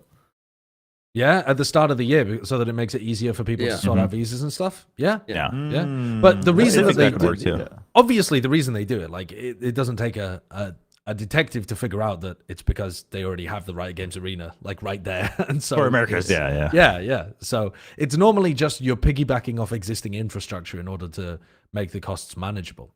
Rather than having to spin something brand new up, like China, where what did they do in China? They built the venue in like 42 days or something. China's crazy with building venues. Yeah, it's insane. Now, that doesn't happen anywhere else in the world. I'll tell you that. That doesn't happen anywhere else. So I think we'll wrap up things there for the Pacific segment, I believe. Unless we've got any final words for the Pacific region before we move on and don't discuss them for a while, because it won't be a while until we see some of these teams again. But of course, the teams that we've just seen have kind of made it to Toronto. I just want to say, like, it's time to come clean, and I get it. Like, I got a lot of power, and I should use it responsibly. And I understand that. I mean, and I think the best way you aren't using it responsibly, I would say. Well, I have to have my heart in it because I didn't have my heart in it for Paper X, and I clearly failed at derailing the train. Sliggy was too strong. The insider trading was stronger than the curse. But I will just say I apologize. I apologize to everyone that I've doomed. Sorry, Nongshim, you're stuck with me for the year. I don't know what else I can do. But the best way to use this responsibly is listen. Maybe I'll just do an auction, going into Masters Toronto, going into stage 2, and you can buy my heart. I'll put my heart in it, and we'll see where it goes. We can do a little test. Sharing when you could just buy Chobra. Exactly. Listen, this is it's not against the rules. There's nothing in the rulebook for it. But again, I think you need to maximize money by having teams pay you not to support exactly. them. No, exactly. Scrims doesn't matter. I mean, listen, if like G2, if G2 wants to buy a bunch of Send merch and send it over to my house, Like, I'm sure I can talk to Nongshim about that during Masters. Nongshim isn't there. We can make this work. All right. I can be a Sen Glazer. I can have a bunch of Q-words lying around on my shelf back there. It'll be good. We can make it work. Oh, fear him, fans. Fear him. He has power that you know not of. People were talking about the group draw as well, but I've got to be honest with you, I didn't see Oh, it the group for draw is a stage two. fucking joke. No, Is it bad as well? It's a fucking joke. The group draw. Where can I find no, it? it's Where- not- It's on VLR. It's Yeah. on Is it? 'Cause I couldn't see it. like, It should be homepage. updated. Oh, like but they wrote a thingy about it? Yeah, they specific wrote an stage two article. groups draw. Okay. It's a fucking joke, these groups. By the way, Dude, I mean, I just- Nongshim especially are getting Dude, oh my- absolutely fucking railed. But the way that they've done these groups as well, it could have been even worse. Could have been even worse. I was talking to Elevate about this yesterday. So like the group alpha. So like I was talking to Elevate, who's the coach of Global, and in their groups they've had second, third, and fourth were in their group for.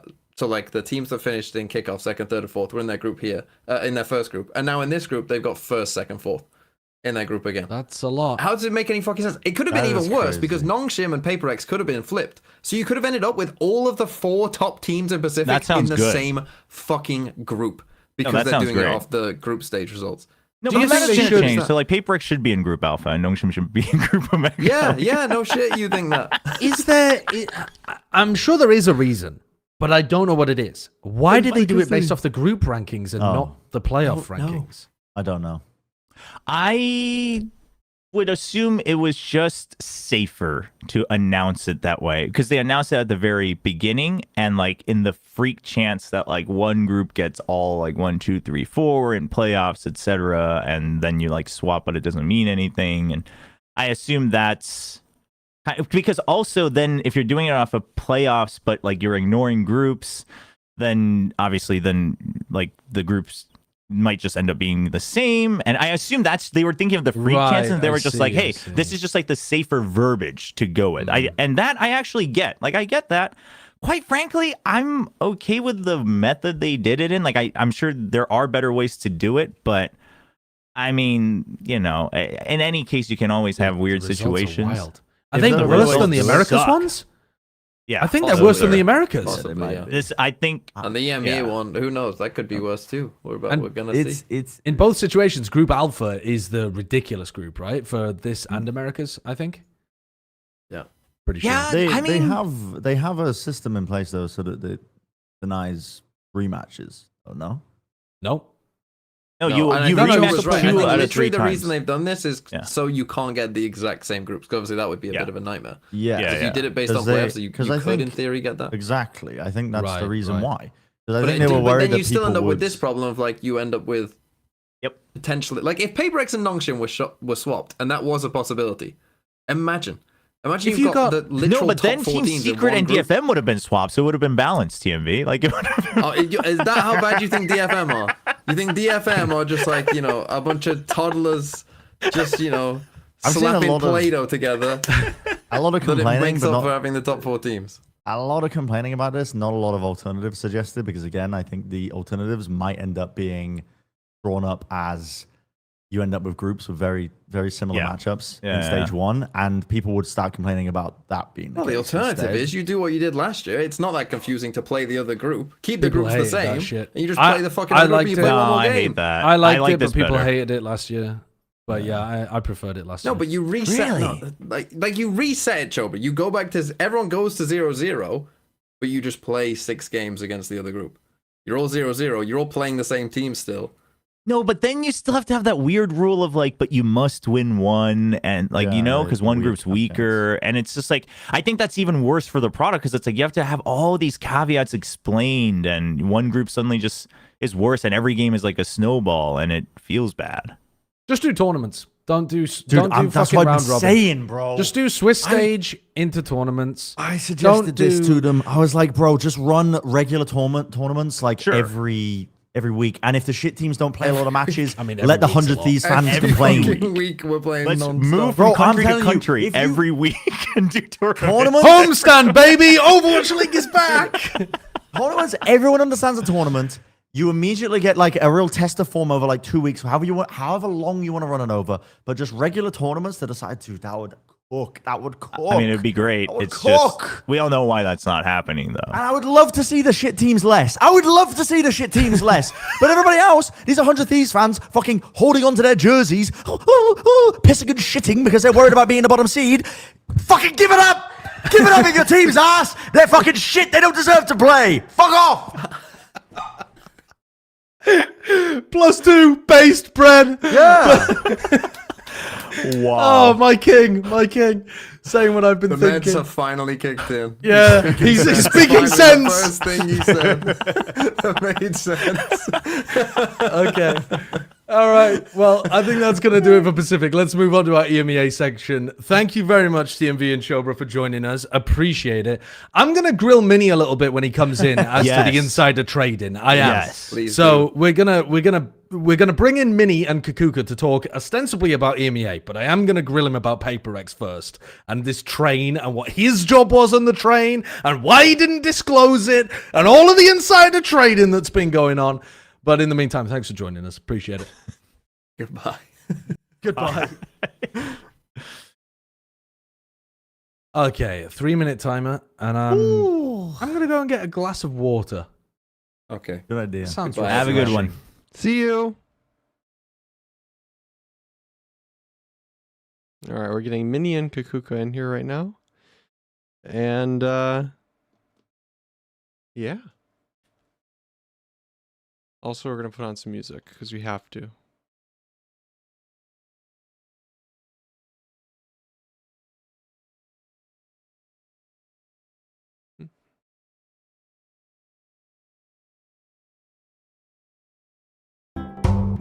Wow. There we go. Tropical for Canada? I don't think that makes sense. This one's good. All right.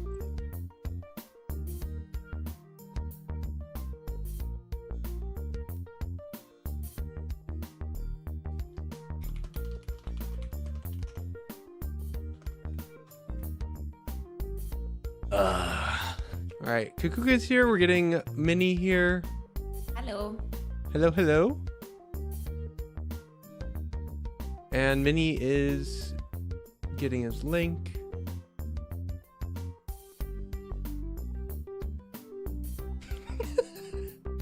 Are we creating a character of some sort? Yeah, this is the Sims music or something. We're creating the perfect EMEA analyst. Oh, We're gonna put all of let's our see DNA. what comes up. We're gonna put all of our EMEA. We're gonna put all of our DNA into a blender, and then we're gonna fucking throw it away. And Okay. just pick somebody else instead. I vote that it has to have Mini's height. Okay, Oh wait. it's got Minnie's height. It's got my hairline. It's got I'll be right back. Bren's Oh, ranting God. ability. Mini just left us. He's got 52 seconds. He's gone to into the return. blender. Yeah, Yep. he's been thrown into the engine room. If he doesn't get back in time, he's done. We're throwing him off the show. Wait, what's going on? What's going on? We're talking about Mini. We're doing We're going into a blender Brennan, apparently. We're doing Plat Chat Valorant. We're about to go into the EMEA section, honey. Wait, we're not gonna You'll be talk okay. about Overwatch? Yeah, Overwatch League is back. We're doing homestands. Just wake up. It's 2018. Wake up. COVID? What do you mean? All right, looks like everybody's here. Bonjour, everybody. Now, we are going to talk about EMEA with Mini and Kaquka. But first of all, Mini, you've got some shit to answer for by the sound of things. Now, I don't know why I'm getting blamed. What? Why am I getting blamed? You're not getting What? blamed for anything. You're not. You don't even know what you're getting blamed for yet, Why are you Senator. defensive? He still hasn't even started. Let him go. Because Let him Sliggy's go. not here, I'm representing Sliggy right now. So. You're not just representing Sliggy, but you might be representing... do you financially represent Sliggy? Is that why he's been able to get away with this level of insider trading?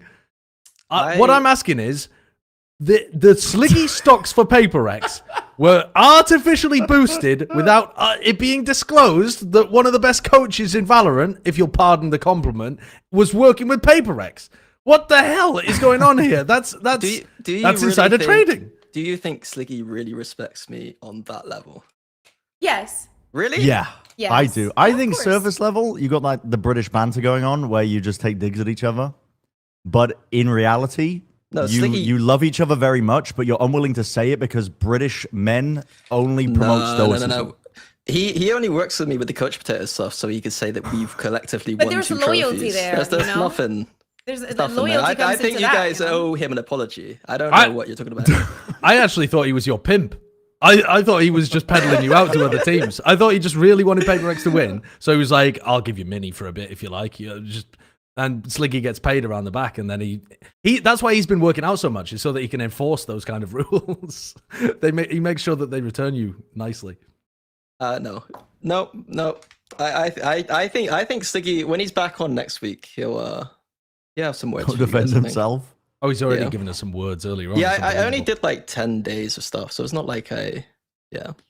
So what Like, were the you reality working should be with? that What Pac-Man- 10 days though? What 10 days? What do you mean? Yeah, what was the impact? It's well, every game they won, I was involved with on some level. Insane insider trading, unbelievable. So this goes all the way back to the beginning of when they were playing against DFM and Zeta or whatever it was. After they lost to Boom, Global. they asked me. I think it was Boom they lost to, Right. and they So- asked me to help with defense side, but I was helping with more than defense side. I think that Jason just said defense side because it sounded good. But there was a lot more to work on than just the defense side, to be honest with you. That's true. But yeah, to be honest with you, like, though I can't, sit here and just take, you know what I mean? Like, they got a performance coach that seems to be doing a good job, and Pac-Man coming in, I think that they kind of had revitalized energy, and I probably helped a little bit with that. But What percentage of the credit are you going to take for the train? 10%? I mean, well, how much does Sliggy take? 1% for each day. I think Sliggy doesn't take any. Sliggy was announcing the train. The He was boys like, felt "There's a that train!" energy. The boys felt that energy. They could feel it. Right. They're No, on I'm that sure they train, could feeling the actually. The momentum. train had aura. It was genuinely rumbling. Like It was. there was a rumble The in the reason they jungle. lost was because there was too much momentum. It wasn't because of a lack of momentum. It was just too much. Right. They It crashed. overwhelmed them. They couldn't slow down. The brakes weren't working. Exactly. Yeah. So we need to I kinda rebuild the believe it, train. actually. Okay. All right. We need to rebuild the train for Toronto. Are you going to be working with them at Toronto? Are you in a position to disclose? I'm taking a bit of a break, but let's just say if they play Fnatic that I'll be working very hard that evening. Wait. You're taking a break after 10 days? Jesus, it must have been very intense. You know, I've been 10 a busy man. I've been I know. casting and working with you, you know?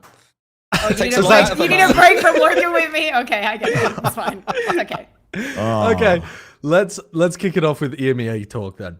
I wanted to start a bit spicy here and ask, do you think Heretics are the favourites for Masters Toronto? They look like they're in exceptionally good form. Yes. They haven't won a tournament. They've never won a tournament, Kaquka. So? You're also the most biased person we could have to answer this question. I think. That's ridiculous. I am not. I'm here to support BBL, first of all. Okay. And second of all, I do think that they figure out their shit that they had to figure out after kickoff. Sunset is coming back. It doesn't matter that the Tejo is going to be nerfed and they're going to be destroying everyone. No is the No? the other answer. I think that G2 are slightly favored over them. I think that Fracture going out and Sunset coming in is big. But I think when I look through their maps, I'm a little bit concerned with, like, I like the fact that Woot's playing Jet a little bit, but also I think it's a concern against a team like G2. Like, if I'm G2, I'm looking at them playing double duelist Woot Jet and thinking that that's not optimal. And they Yeah. might have answers for that. I agree with you, and I think that in theory, G2 should be great against teams that play double duelist. And then the horror and the night sweats hit me from my experience having to watch them lose against T1 in the finals of Bangkok, where there I was don't a think it's shit as ton of simple double as duelists that. being played. I would say that Anders didn't. I don't think Anders was around then. I think adding Anders kind of does shift my perspective a little bit on, you know. I think that Anders should be elevating that team more than what they did then. And I think they kind of shit the bed on that pro. They should have won that final. I'm not going to lie. The cope is welcome here. I'm messing with Team Heretics heavy though. I think out of all the teams, No, me too. because I think they are currently the best team in EMEA. But I'm not just saying that because they beat Fnatic. I think that also we need to be realistic, and there is a massive competitive disadvantage. Like right now, meaning you just mentioned Fracture's going out, Sunset's coming in. I I bet that today they're trying to find someone to Plat Fracture. Maybe there's a gentleman's agreement and we will just not play Fracture yeah. because we still are not done with EMEA. The rest of the regions are done. They can focus on anything else. They can catch a break and whatnot. Heretics and Fnatic, they don't, because the break that they were going to have was going to be before playoffs, but they didn't have it because we had to postpone a day. So I would expect people to be tired and a lot of things to be done, you know.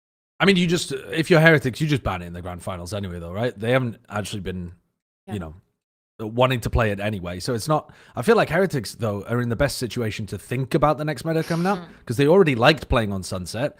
They're actually not, like, EMEA as a region isn't opting into the Taeho that much, but Team Heretics in particular feel like they're playing quite a lot of double duelist looks instead of leaning into Taeho heavy comps, or even playing compositions where they could sub out the Taeho without changing too much. I think they're one of the more meta-proof teams. They're one of those teams that aren't winning because of Taeho. Like, you look at G2, G2 were a good team before Taeho, obviously, but I think it's their dominance this year, or at least in stage 1 onwards, has definitely been because Trent has been enormous in the clutch. Like, Salva's been regeneratable.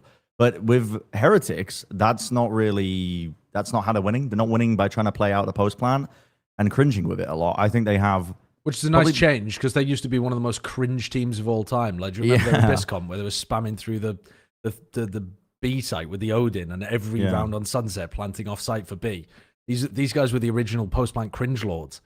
Yeah, I think that the defense half is, I mean, it looks the best, I think, in terms of the thought that they're putting into it, in terms of their setups and their ideas as well. They have a very, very interesting identity, I don't know, where it's like a lot of setup onto mini-boo, flood defending in certain situations as well, trying to spot where their setups are. This is the rare round where that's not the case because they were just running a solo setup retake A, but even their retake protocols, like they always have a good idea of what they want to be doing at every point in a map when I was watching them. They're definitely the most This is a very specific scenario, right? Because BBL play like with the triple initiator and forget to use util on attack and I do love. Look at that dash though from Root. I love that so dash. Good. I requested that on the desk. I remember. Dude, it's so nice to play Benji in for the kill, and then he updrafts to play Miniboo in from A main as well. Like, as he updrafts, that's when Miniboo swings. I love the way that they're playing around each other. I think and Woot Boo even throws the paranoia. It's a very very good play. I think particularly on defense, Woot's jet was one of the best I've ever seen. And I don't think before that game, I think the stat was he'd never used the operator before. And he was doing things that I've not seen. And I've watched Derke for 5 years. Like, I hadn't seen stuff that he was doing. It was crazy creative. The op buy so it was scary.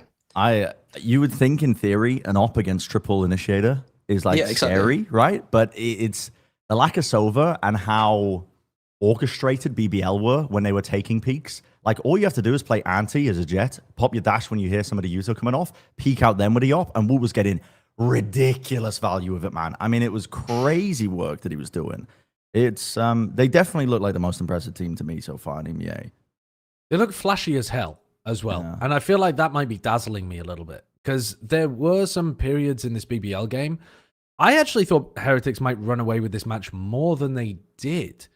I don't know what your expectations of it were from the EMEA side, Mini and Kaquka, but I kind of thought that this would be a somewhat easy clap 2-0. And I don't think that's what we actually saw. I do think that we saw a more, like, the maps were more contested.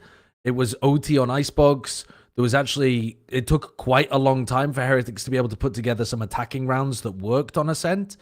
I think playing double duelist can be pretty difficult to play on the attack side, weirdly enough, on that map. But it wasn't a swift dismissal, even though the first half of Ascent was dominant. I think for me, putting BBL forcing Heretics to Ascent was a very good veto. Like, I don't think Heretics infamously lost to, I think, Apex at the start of the year, so not a map that they feel comfortable with, even in historically, not a great map for them. And then going to Icebox, I thought Heretics were great, but BBL shifted their game plan. Like, BBL played completely retake A in the last games. Heretics went for, like, an approach where they wanted to just walk onto A every round, and BBL had, like, created a game plan where they were just going to flood in immediately on the tap. And I think that took Heretics by surprise a little bit. And I think BBL was just quite good at Icebox. This was the round that turned it on Ascent. A 1v3 from Lions on a Thrifty. it's to some degree, it's like feels like Heretics shouldn't need a play like this. In some sense, it might also be like it's like what are the chances of this happening? But when you have a roster as stacked with talent, I feel like inevitably they're going to give you one of these per map or per half or something like that. Yeah, Woot, Rians, and Miniboo are all on like incredible form right now. Like Miniboo's playing the best Valorant probably of his career, and it's a hell of a bounce back. And it's really nice to see like the way the boys are all kind of supporting him. Like through all the interviews and stuff, you can see that. Like I know their performance coach because he worked with us last year, and it seems like he might be having an impact with the way they're kind of supporting Miniboo, because Miniboo clearly has some issues with confidence at times. Like he can have those periods where he's just like not so good, and right now he's clearly being supported in a way that he feels like he is one of the best players in the world, and it's just showing. He also used to get very frustrated with himself. It looked like when we would look at the player cams afterwards. During I mean, I haven't seen I haven't seen that in a while. Even last year as well. I haven't seen that in a while, but of course, like you wouldn't see that in a while because he's been dominating. Yeah. But do you think they're related? Like the performance and the performance and the mental when it comes to Miniboo, because I don't know the guy.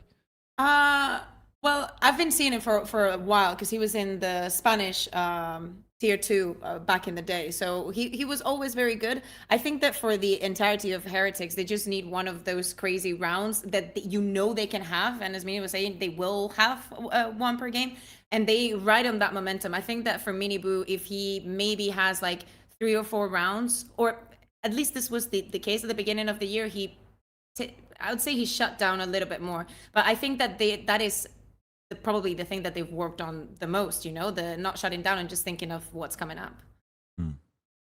The one thing that I think though, like with your topic, Josh, you brought up, like them being the favorites for Masters Toronto, I don't know the stats of this. I haven't pulled any numbers, but just watching the recent VODs of them through playoffs, they seem like one of the best teams going to Toronto in terms of retakes. And that's really hard at the moment in the current meta. You get pressured so hard. I know EMEA plays less Teo than other regions, but you get pressured for time so much more now if you try and play that style. It's really, really hard to pull it off. But they seem fantastic at it in terms of managing that timing and putting the pressure on teams so that they have to use a lot of their post-plant util early, or just either flood defending on the right timings and making sure that they set up Miniboo really well so that he's able to just entry onto the sites with a lot of util. Their style of play, I think, is going to get a bit of a buff heading into Toronto too, because with Teo just gutted and gone, you're not going to be able to play to draw out the time as much as you have been able to in the past at all. Like maps like Icebox as well are going to get simplified presumably as well because of it. But it's funny that you bring up the retake at the same time as Kurt runs this clip, because like Miniboo on this slide retake is just gross. Yeah.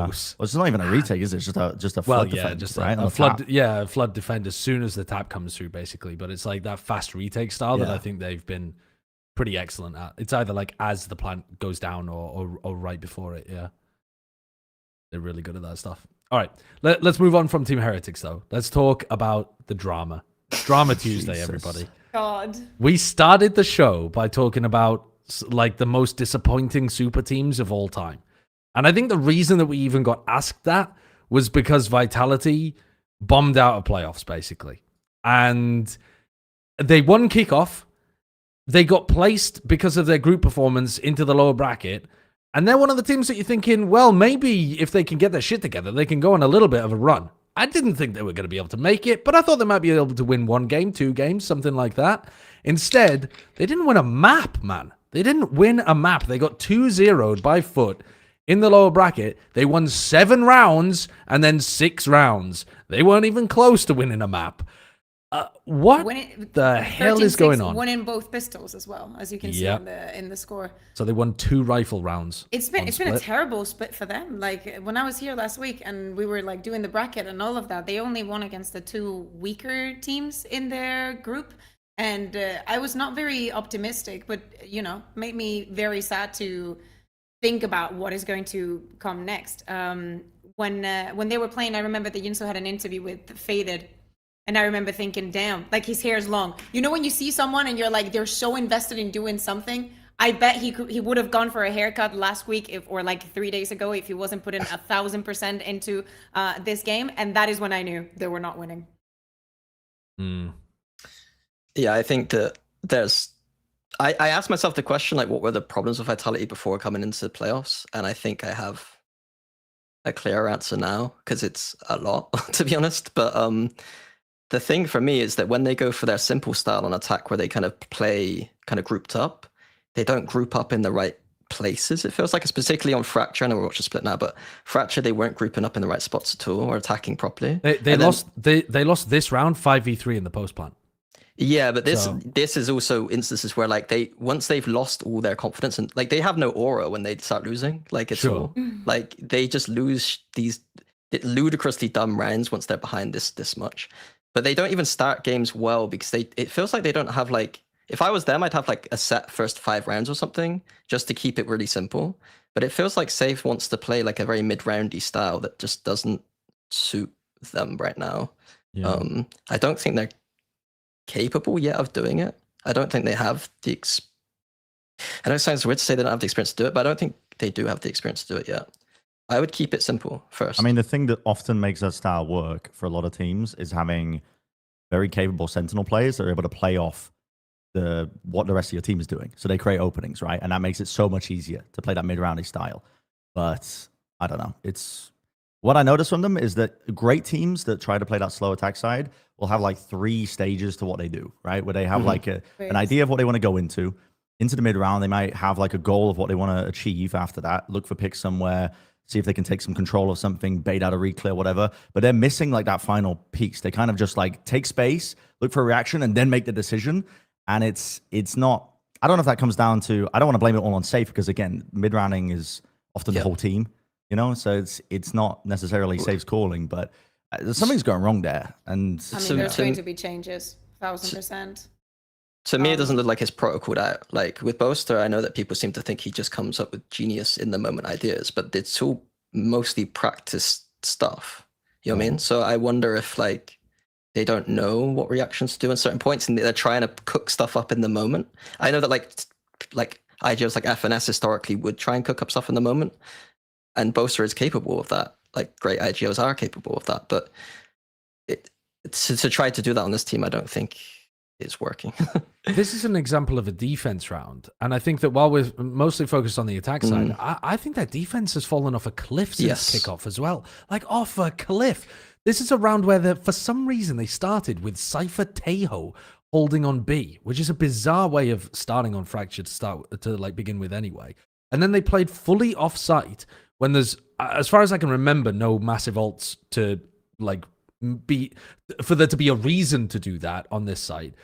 And they just ended up having to play retake with a flank coming through that just got owned. I think what they were trying to achieve was they were getting fucked by the KO knife. And so Les was having a nightmare against the KO knife, and they didn't have a protocol to deal with it. So they were just like, let's play off site and flank. But they didn't have the drone to flank. And Derke's dashed in by himself, and it just looks stupid. So yeah, it's like they're not coming up with the right answers to problems that they're having. But when I saw them when they were playing defense on kickoff, it felt like when I was watching them, one of the things that looked like it was working well was the communication. Because when one person would do something on a part of the map on their defense, another person on a different part would react to it. So as somebody took aggro on one part, they'd immediately start taking space on another. And this was happening kind of like back and forth as they were trying to take space and retake. They were doing a lot of flank retaking. The flanks were perfectly coordinated with aggression elsewhere. Like it looked really good. It looked like a swarm of mosquitoes that were difficult to deal with all at the same time. Bees, I think they're bees. Bees, yeah, swarm of bees. Thank you. That's much better. And then the problem is that you're getting stung at least by one of them because the player quality was so high. Whereas now it's like the ideas aren't there. I mean, maybe people have figured out how they're playing as well. Maybe it's a concept of like learning how Vitality play on defense and dealing with it more easily. But I think that's fallen off a cliff, the way that they've played the defense side. And their comms can't be good. They're on the attack side, they're not even playing like with individuals watching extremities for pushes. They're playing so grouped up, like 4 or 5 players all grouped up. And if you do have one lurker, who's it going to be? Les, the guy who's got the most struggle with comms because he's a Portuguese guy playing for the first time in an English-speaking roster. They're not setting themselves up for success, man. They're just playing slow rounds where you're 5 players grouped up in mid is insane. Like, how do you ever think that's gonna Yeah, work? was that was on Split. On where I Split? saw, Mr. Fallen would just drone back B main, and they just re-clear B main every single round. Every single round they just cleared B and main, then- and then and they then- could walk out B main and flank the mid if they wanted. Yeah, and then they got catfished into thinking their split was good and picked it next time and got absolutely rolled by BBL. like Vitality basically lost foot the game versus. Well, I'm not gonna say that, but like. Yeah. Yeah, but thanks. I don't know what they're gonna do from now, because all that you guys are saying is that whatever they've been doing or whatever they've been putting work on has not been working. And at the beginning of the year, and with all the expectations that were put into this roster, all the money that was thrown at building all of this, of course, for them, and I think for most of the teams in the region, I haven't been keeping up with everything that has been happening in the other regions, but man, the things I'm hearing that are changing in our regions, like most of the teams are not even going to be 5% similar to what we saw this stage for the next one. And for Vitality, the same goes. That's I mean, crazy. that's nuts. But you also do have 3 French teams that look unlikely to make Paris. Yeah. So that's a large incentive right there to make changes. Yeah, it was the incentive at the beginning of the year. What I do the think- champs points look like? Sorry, Brent, go on. I was going to say, one of the I'm gonna things look that them I up. think will help Vitality in the future, though, is getting safe off of Teo. Because you were talking about, I think it was you, Josh, that you were talking about, I don't know if it's that style has just got more readable over time, but one of the things I immediately notice of Vitality is if I'm their opponents, they fake presence a lot with just solo Teo util. Like, Safe is calling fakes with just him, like a solo drone. I don't know if they're still doing that as well, because again, I haven't been keeping up as much recently with EMEA. But The other thing we haven't even talked about is he's played Yoru. He played Yoru on Split. Like, get him off a Yoru as well, please. Not just Teo. That was a little bit bizarre, because it's also then he was picking up the op on defense a bit instead of Derke. But yeah, that was a little bit strange. Yeah, the other thing though is that him going to recon like Sova he's not historically that player either. It's a rough spot to be in. I don't think it's But it's so difficult to make changes and implement them. Like for example, for this play, as you're saying, he goes on the Yoru. Historically, when he was on Guild, I remember him playing on the race here. We know that it's safe, that he can play multiple and different things. The problem is where he's comfortable at. But you have so little chances of testing what is actually going to work or not. The stage had already been bad for them. They go into playoffs with maybe this idea, and it didn't I mean, work. like, I don't mind him on Judas. I just think him as you can't IGL on Judas. That's we were past that point like a long time ago. That's not a thing. It's also not like his form, even when he's been playing Duelist this year, has not been as good as it was in the past, where he was arguably like the MVP for a run where Liquid ended up beating Fnatic in 2023 in EMEA. We're not getting that level of performance from Safe. We're actually getting a very bad individual level performance from Safe compared to what you would expect, even when he's been playing different roles too. So it is a strange spot for Vitality to be in, which is probably why they asked Trexx to come back, because fucking throw anything at the wall at this point. Boys are desperate. I kid you not, I was having this conversation with someone this morning, because I was speaking about Vitality, and I said, get Trexx in. Nobody's going to expect that. Nobody will see that coming. Yep. They tried. Well, That's not here's the tweet that kicked off the drama. Bro. It was immediately after Vitality had lost and got out in kickoffs. And Trexx says, you can put, he posted a meme, doesn't he? He doesn't even put any text. But it's, you can put my shoes on, but you will never fill them. Michael Jordan to Kobe Bryant. Which, listen, Seavoff being compared to Kobe Bryant, that's insane, actually. But this... I'll start here. My take is this makes no sense for Trexx to post to begin with. Trexx was already winning. He was already winning. All you have to do is zip your fucking mouth and you are just farming Ws. Everybody in the community is saying, why did they cut Trexx? Why did they cut Trexx? Trexx was clearly the best player. Trexx was the glue that was holding it all together. And the only thing you have is to lose if you do this. It also, the meme doesn't even make sense, because Seavoff was the best performing player. It doesn't make sense. He's just stirring shit, and then like, I don't think he was referring to Seavoff. I don't think he was speaking about Seavoff. I think that, you know, even though the tweet is speaking about, well, the meme is about putting my shoes on and not being able to feel in them, I do not think that is addressed as Sivov just coming in and taking his place, but as in them trying to replace what he was for the team. Right. Yeah. You know? Yeah. I think that young men should be banned from social media. I think if you sign an esports contract and get on a team, and if the only life experience you've got working with other people is in esports teams, I mean, you should just be banned from it as well. I don't know, man. It just no. Honestly, though, Derke's response was pretty mature. He just went in on his ass. But I'm like, there's no like you said, there's no reason to even post it in the first place. Nothing to win. Derke fell for the rage bait so hard, though. Yeah. It's insane. But Like, also, it's just there's no need to do this because, again, you say there's no need to do this, but I think they were probably, as a team, seeing all the discourse around them, being like, "Oh my god, they made the wrong move, getting rid of Trexx." And the entire time as a team, you're trying to make it work, and you're seeing the discourse of people being like, "La la la," and you know, when people don't see the full picture, I imagine it's incredibly frustrating for them. So I can understand why they're trying to answer back and slap back and stuff. But again, it just. I don't think Derke came out bad responding to any of this, though. I don't know. There's no winners. Like the did. moment that Trexx posts that tweet, there's no winners. Like Derke falls into the bait, whatever. But there's nobody wins. Nobody. It's completely unnecessary. Especially because Trexx follows up being like, "You guys asked me to return, and we're gonna give me personal apologies from everybody in the team." Like. Trexx trying to get back on his high horse here is insane, though. Which is why I tweeted a simple meme, folks. It was just a simple meme. No, but the idea that it doesn't make sense to bring up that Trexx was a bad teammate to play with, it does still make sense. Like, you shouldn't do it. Like, it's bad etiquette. Yeah, because you don't want to harm his future chances. Like, often a player getting kicked can be the kick up the ass they needed to change and reflect. But Trexx hasn't done that. It's just constantly, I don't know, kicking and screaming and throwing shit everywhere all over Twitter, which is just, I mean, the platform's already covered in shit, to be honest. It can't get any worse, but it's just, it's just never good to do. Angel came out looking pretty nice.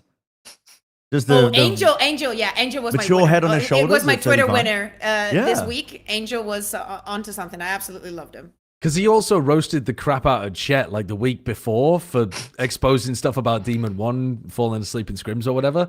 And so then this week he doubles down on the banger and says, "A lot of teams having trouble dealing with certain personalities in a team. Maybe this will help. Number one rule I enforce in my teams is, if you want to criticize your teammate, the only acceptable way for the player should be in the sense of, what do you think about doing this next time? You never talk about fucked up sprays or shots or obvious misplays. This way you avoid the what the fuck are you doing kind of convos, and you will actually help if you know a way to do it better. You suggest, you don't demand, and people might actually hear you instead of being defensive." No, Angel's actually spinning. Angel's Some level of everybody's emotional IGL. maturity? No, Angel not is in my EMEA's sport. IGL, and that is it. I'll tell you who else is amazing, by the way. Every time I listen to him, Nats. I would go to war for Nats. I would be on the front lines, eating bullets, charging the Jerry machine guns for Nats. We'll play that clip later for sure. Dude, he's so good. My We king, have my so leader. many of those. Whenever there's like an important match, I go in my ear and I talk to Kim and I'm like, "Kim, tell the EVS team that we're looking for some Nat speeches," because he's been doing them constantly since the beginning of the year and they've only been getting better. Dude, they really are. They He's really the are. best Teams, player in the world. I feel like the major reason teams fall apart though Wait. is because they can't communicate their problems. Can someone explain this to me? I'm so stupid. I didn't understand this tweet. You don't understand this? No, I don't understand. What? Like, can someone dumb this down? for me? Okay, so Phantasma, this random person on Twitter, presumably, says, "It's wrong to call my teammates a beta if he picks Reyna and never attack with the group and it's the last to die." So just actually misunderstanding the point entirely and just thinking that if somebody does something wrong, you need to attack them. Okay, you're the idiot here, by the way. And Angel says, short answer is yes, you don't want to be matching the aggression with aggression if it's actually your teammate. Like if you're in a team, a long-standing team with them, right? And then he says, if it's matchmaking, you should add, "You're a fucking beta," and then mention that you were with some of his relatives in the cinema last night. Basically, like you went and fucked them in the cinema, I think. He's basically saying like... Whoa, I didn't whoa. understand what the cinema part was about. I think he's basically saying like he took your mum on a date to the cinema or something. Presumably. Yeah. Oh, okay. Also, that's actually bad advice from Angel about the I mean, not If you want to win a rank game, antagonizing your Reyna who's playing at the back of the pack and just only trying to play exit kills and never trying to win the clutch. Oh, you think there's anything you're going to say to that Reyna that is going to change the outcome of what he's going to do? Exactly. So why make it worse? Is my point. At least you let your frustrations out. But it's an important quality to not vent it. I don't know. It's sometimes I play ranked and I feel like a psychologist and a therapist for my teammates. Just trying to mend the bridges between them because I see the exact same shit play out, and I'm like, guys, it's a video game. It's 40 minutes where we're all together, probably for the only time in our lives. Just don't calm. But there's no difference between those people and pro players. Yeah, I actually think that if you sold compassionate, empathetic speech as manipulative gaslighting, I swear people would pick up on it more. Like, if you made a bunch of YouTube shorts and you were like, do you know how to manipulate your teammates into doing what you want all the time? You just have to gaslight them by saying stuff like, no, good try, but next time, why don't you try this? People would be like, oh my God, it's a life hack. I can get people to do anything I want by being compassionate to them and asking them kindly. Holy shit. Instead of just being like, oh, you dumb fucking slur. How to win ranked and influence people? Yeah. Actually, no. Exactly. That would do numbers on the 5 a.m. cold shower, banana peel on your face. But again, you have to frame it as manipulating people. You can't frame it as being kind to them or whatever. You have to frame it as you're secretly angry, but you're manipulating them by pretending to be kind. Yeah. Got to trick the young men into empathy. yes. There was a winner, though, of all of this Twitter beef. And it seems like it was the friendship between Zeek and Mixwell. Because I didn't follow all of this, but I did see the end of it. But it seems like it started with Mixwell responding to Trexx's, responding to the big passage, responding to Derke's subtweet with, I had a deja vu reading this comment. Minnie, what's happening here? But why is I'm annoyed with Derke because I was his coach and I felt like he should know better, but Mixwell's old enough to know. That's what I was thinking. He's like my age, for fuck's past sake. 30. It's too late to be. I think he's content. I checked, he's 29. He's 29. He's not quite 29. Yeah. Isn't he a content creator? Like, they exist to stir drama, though, at this point. I don't give a fuck, bro. You're too old to be paying for a blue check mark, too. It's like, it's... Kurt's highlighting the amount of posts. I don't know Twitter well enough. Is that a lot? That seems like a lot. Dude, 22,000 posts? He's typed something in and clicked tweet 22,000 times. How many has Bren done, though? Because I know that Bren used to tweet a lot. It's not even close. It's probably like 5,000. I've stopped since it was owned by a Nazi, but... Yeah. Important note, I think. He joined in 2012. His account's 13 years old. Okay, so he's done 23,000 over the course of 13 I just did the maths. years. It's almost 5 tweets a day. Since he's Wow. started. That is That's quite a lot. That's quite a lot. Yeah. So maybe that answers your question, Minnie. Yeah. I don't know. I think Mixwell, maybe, like, why would he care this much? I wonder if he thought that the team would be, like, genuinely good back then. Like, does he think that Heretics roster was going to do well and Zeek messed it up? Because I don't think that team was ever going to do well. He's talking about them being former teammates, I think. Speaking about stirring the pot. Yeah, I mean, I know. Stirring the pot? Calling them all shit. I mean, they looked a lot better when Neozinho got to make the team. Yeah, I agree. I mean, it's hard to ever argue for that version of Heretics when the very next version of Heretics was in grand Zeke, finals. like if we talk about Trexx already being dead, Zeke, he's doing okay in tier 2, but he's in tier 2. Like, why do we need to... Mixwell is a popular content creator. He doesn't need to... Oh, it was completely Who unnecessary. cares? It was completely unnecessary. Yeah, But, no, it was a crazy shot across the bow, an actual drive-by moment. Zeke responds, "It's been 2 years, brother. Just move on already and be the bigger man. You missed my WhatsApp message where I congratulated." I mean, do we really need to be posting that publicly? That they missed the one? I don't know. It's the actual bizarre, message too. The message was also a bit of a self-report where he admits that his humor is like a 15-year-old Discord edgy teenager, and that was one of the core reasons as to the differences is that he didn't know how to be, I think, kind and empathetic is what I read from it. But it's a lot to take in. And I think it's a wider social commentary on the fact that the algorithms kind of push young men into, like, insecure young men into having to, like, posture and pretend like they're bigger than they are. And I don't know. There's a lot to break down here. There's a lot to break down. Not for it's got a happy little ending. It does have a happy ending. This story's got a happy little ending, which was surprising. They spoke again in person instead of exchanging 240 character tweets. Which could have been done, 2 years ago. yeah. Look at this exchange for starters, though. I'm down to have a sincere talk between us and see if we can solve this. There's a lot of things to this day that I still don't understand. Very reasonable, mature from Mixwell. I don't know why he fucking swung first in this topic, but I guess he tried to close it nicely. And Zeek said, DMs are open. I will answer all questions as far as NDA allows me. That's such a bizarre comment, but in the end, I guess they got on a phone call and they hashed it out or something. And what I think NDA? I mean, what NDA? I don't know. But Zeke This is a said, good question. I fucked up my sleep schedule, but I feel like some evil spirits finally left me.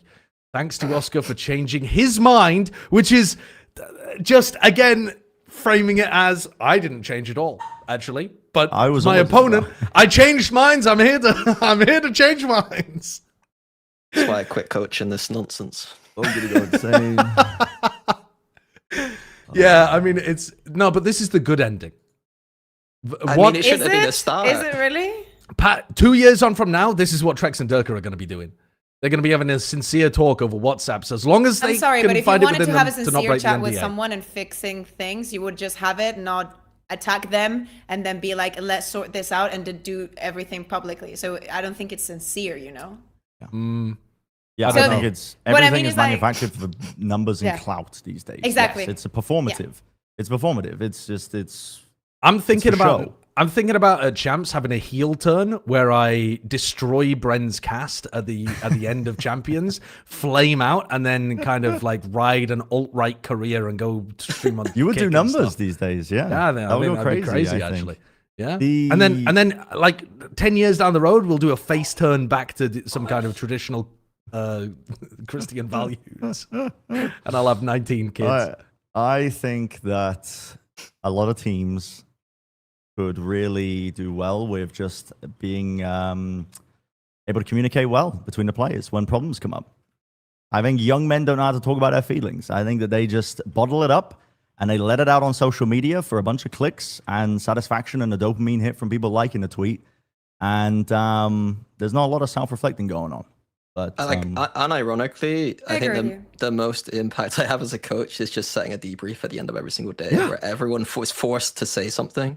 the amount of And times I've heard yeah. behind the scenes of teams imploding because they don't know how to communicate strife and friction between their players is unbelievable. Like some super teams that are set up, that is one of the core reasons as to why many of them fail. Yeah. Okay, let's move on to another team though that has I unfortunately. thought you were going to say another drama. Okay. No, not another drama. I mean, maybe another drama. You're our reporter on the ground, so perhaps there's drama going on here as well. But this is another team that has unfortunately fallen short of what they would have been aiming for, I think. KC got eliminated against NAVI. Now, it's not that getting eliminated at all is too much of a problem, because I think that was to be somewhat expected. It is bad for their champs points overall because Karmine Corp, because they only went 2 and 3 in the group stage, they only have 2 Same champs situation points. as Vitality. I mean, but Vitality at without least the have points. 6 for Yeah. for winning a lot, like at the beginning of the year and stuff like that. But it is rough out here for the French teams trying to make it towards Paris, and this is another blow for KC. I think they're of the quality where they would have hoped at least to be able to get through One NAVI win. and then run into a bit of a roadblock maybe with Liquid or something. I loved what they were doing on Icebox. I think it was Zeish who was screaming, "I'm cooking them! I'm cooking them!" when he was talking about his strats on Icebox and how well they were working. But unfortunately, that was kind of the only thing that was That's working. the But only that's map the that they can thing play. about Yeah. thing about KC is they have to have the highest win rate on their own map pick in the entire planet. Is the other two that become the problem and Yeah. have been Yeah, the the other problem for the 6. entire yes. Well, yes, in this case, yes. You mean this team's going to blow up? I Because think that I've- they will. I don't think so. You I don't think so? it's I mean, the same situation as, for example, like like Vitality, for example, with I don't think that the characters are the same. We will not get the same reactions. Yeah, I don't know if they would do it based off the performance, but I know Sadak has spoken about how he I don't know. It's hard for him to be in Berlin for long periods of time with him and his wife a lot on stream. And I'm wondering, I don't know. It might be in his best interest with all that going on to move away as well, but I don't know. It's so weird because Eng and Sadak are supposed to be the identity of this team. Yeah, the core of the team, right? That you're building around. Identity of this team is not working. So on one respect, I agree, but it's I've had problems with KC for now. I think last year with their style, it made sense with the team they had. They had Magnum as an inexperienced IGL. Let's play some fucking weird shit and just gimmick on some teams. And then this year, I'm just well, they now have built a team where they actually have, I know that Elite and Avaz might not be big names to other people, but Elite was incredible last year, and Avaz has been incredible. It historically in tier 2. To me, they shouldn't be trying to do that gimmicky style. And when they don't do it, it also just doesn't look great. It's I don't know, something's wrong with the way they're approaching the game from the IGL coach perspective.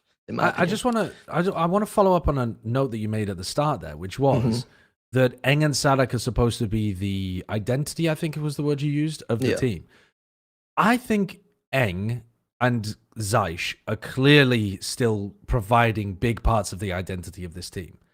Can you notice much of a shift with Sadak in versus last year? Because that's where I'm struggling. I'm not actually seeing Sadak's contribution in a major way to the identity of Karmine Corp.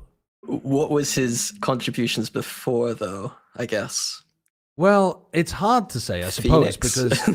Well, yeah, because he was known for some unusual stuff, but as far as I'm aware, he was also important for the Harbor Viper kind of innovation and that kind of calling.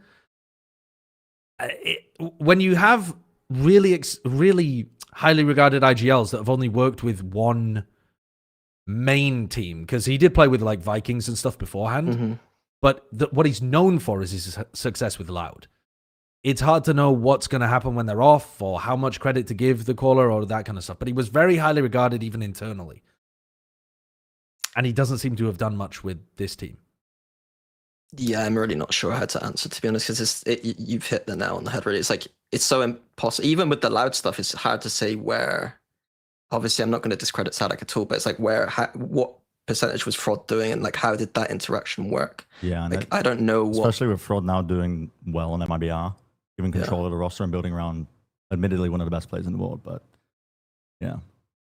One of the things that I always heard, though, about Sadak's calling is that the Brazilian scene, I've heard this from Brazilian players and coaches and talent and stuff before, that they thought that Loud were doing something spectacular and ridiculous and it wasn't achievable. And then when they went and played with the Loud players, they were like, oh, they're actually just doing simple stuff, but executing it well. And they all know what simple stuff to focus on and be good at. And I think this KC is almost the opposite of that. Yeah.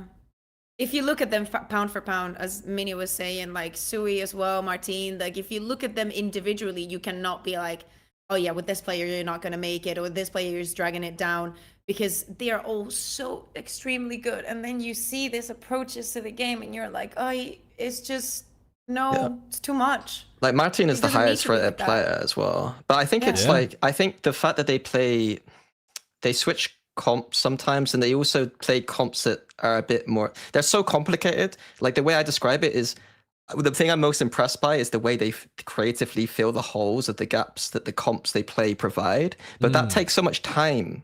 And you don't want to waste your time doing that. You want to use your time to help these young players and kind of establish a clear identity, rather than go into a map where you're the only team in the world playing this certain style, and then these young players don't necessarily understand. Maybe this is a 3v1 and it all goes wrong. I mean, Hero ends up ripping his ultimate here and he gets all three of these kills. Is this the one where he's blinded?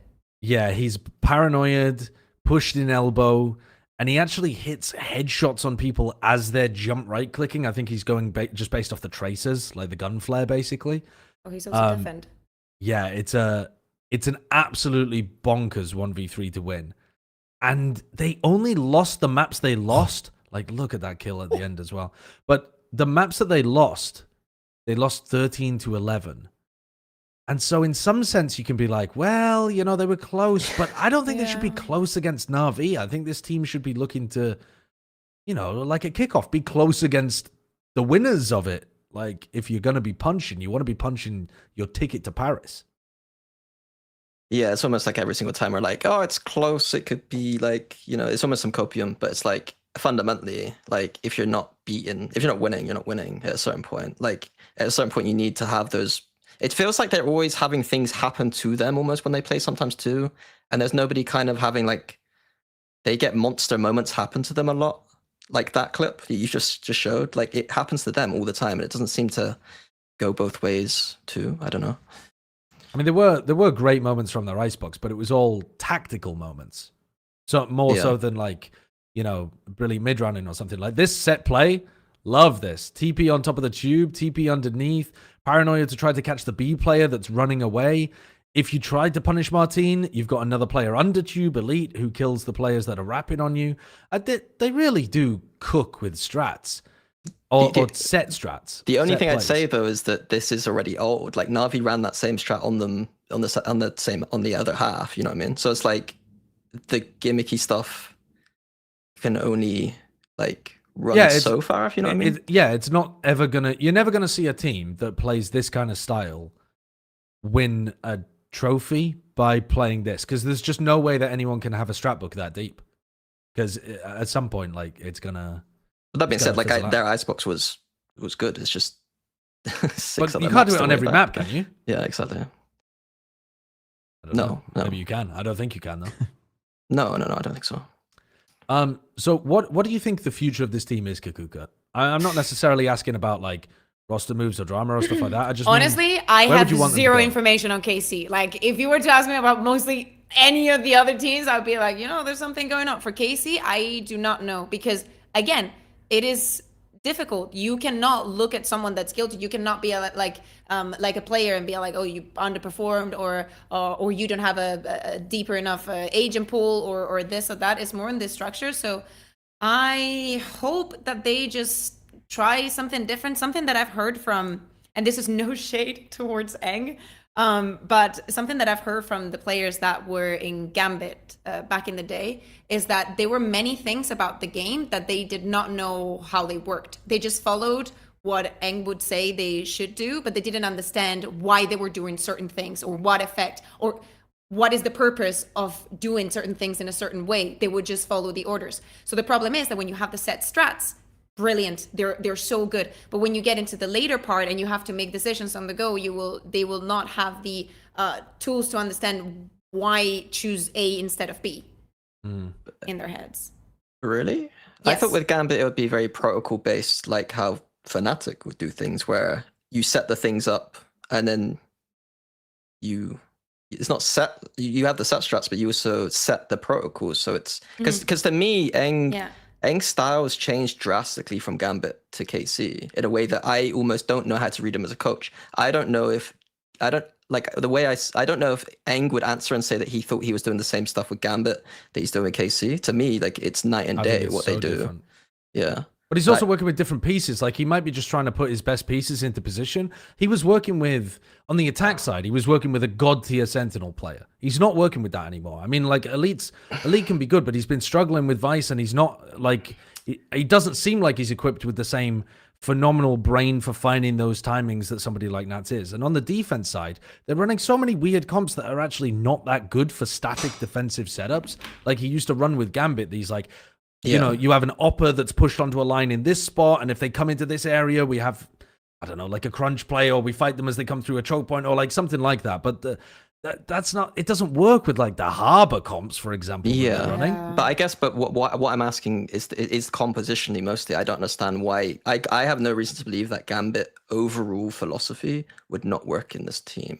Even you could say that Nats is good at lurking on attack, which is the main difference, but I don't see defensively why they're going for it. Their defense for the past 2 years has been lots of holes. They have to cover holes creatively in ways that other teams don't. Elite is the only player I'll point out that has not been good this year. Like he has been very bad, and I don't know if I can blame him. Like I don't know how you go from being, to quote Eng, the best Sentinel of last year in EMEA, and I know people say Gen.G, but Elite stats were ludicrous last year to go into the worst Sentinel in playoffs. NAVI. Let's take a moment just to talk about them. So they ended up winning the second and third map here. They are a pretty damn good team on Icebox themselves, by the way. It's not like we're talking about KC as if they just ran over them on Icebox, but NAVI also play this no duelist kind of style, and they're good at it too. They catch a lot of teams off guard. NAVI are quite a nice little surprise towards the end of playoffs for me. Like they're another team that I wasn't thinking that much of at the start of the. I mean, like after their performance at kickoff and stuff, there were like a couple good games here or there, but I feel like they've been a nice surprise as a team that can hang and push some of the other squads to the edge. Like they almost pushed Liquid to the edge, to be honest. They beat them on Icebox, but I don't think the other maps were super. No, close. They weren't massively close, but I think Liquid had a little bit of fear in them. Yeah, that's fair to say. But I think the context for the teams, though, to me, and I know that we can never really discuss this stuff really publicly, like on broadcast and stuff, but Team Liquid and NAVI do work with different constraints. And NAVI built this team in a way that was designed to win in a cave with a box of scraps. No. Team Liquid had box of scraps. NAVI did not have a box of scraps.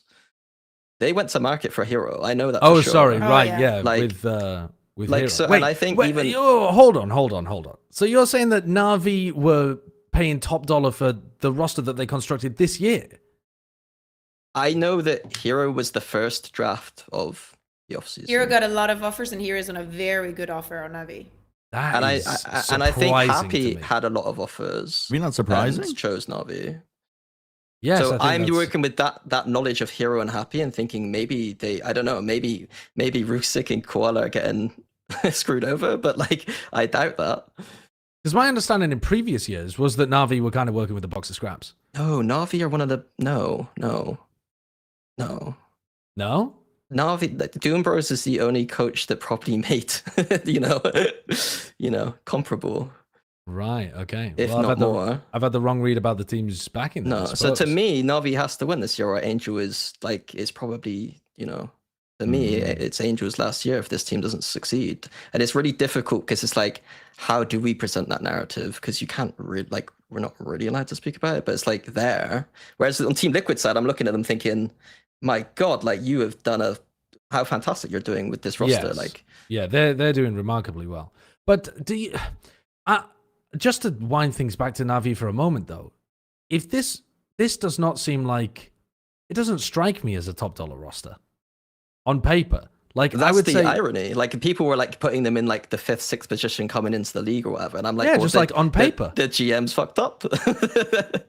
Yeah. Yeah.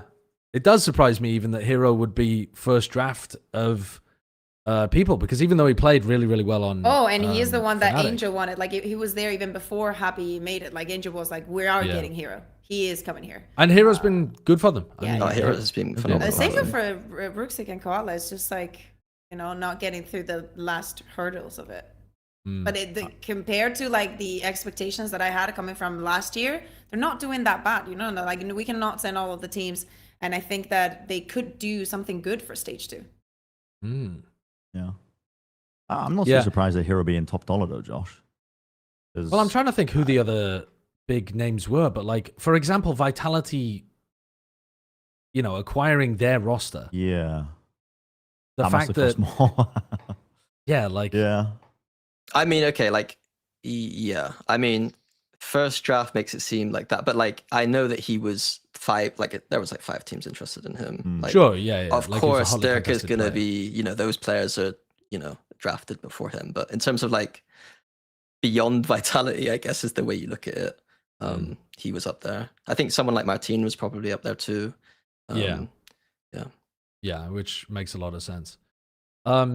Let's move on to talking about Team Liquid, because Team Liquid played against NAVI, and this match, I think if you take a zoom out, it actually wasn't that unexpected for Team Liquid to lose Icebox to a team that's pretty damn good on Icebox, and then they look. I mean, Team Liquid have looked phenomenal on Split basically every time they played it, at least from what I can remember. And I really like their approach to it too. And then their Ascent, it was an unusual double Sentinel versus double Sentinel, almost mirror match kind of thing, at least in terms of the central ideas of the composition.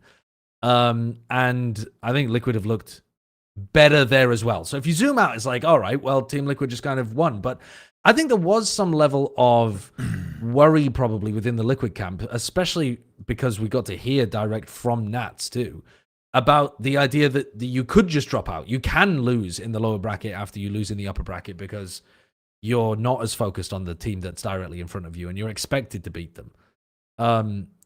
Their opening on Icebox, there were some moments where they looked a little bit flustered and their form didn't look quite as good as you maybe would have expected from them.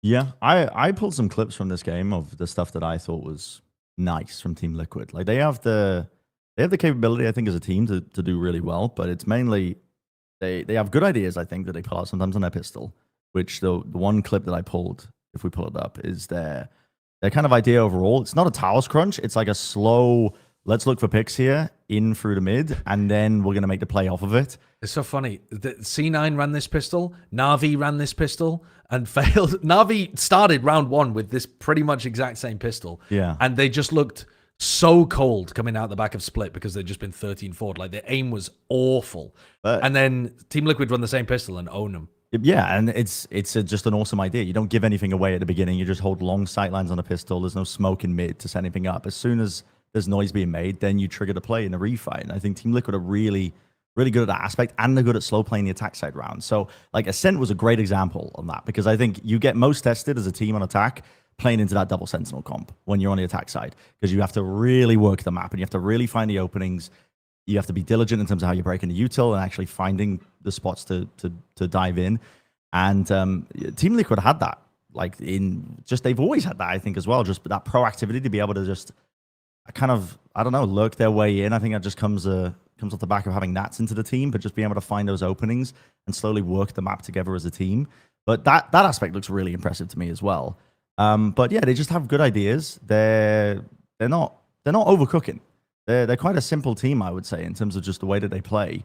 And it works really nicely when largely are on the same page. Because playing this Ascent map, dude, into double Senti, it's so tough.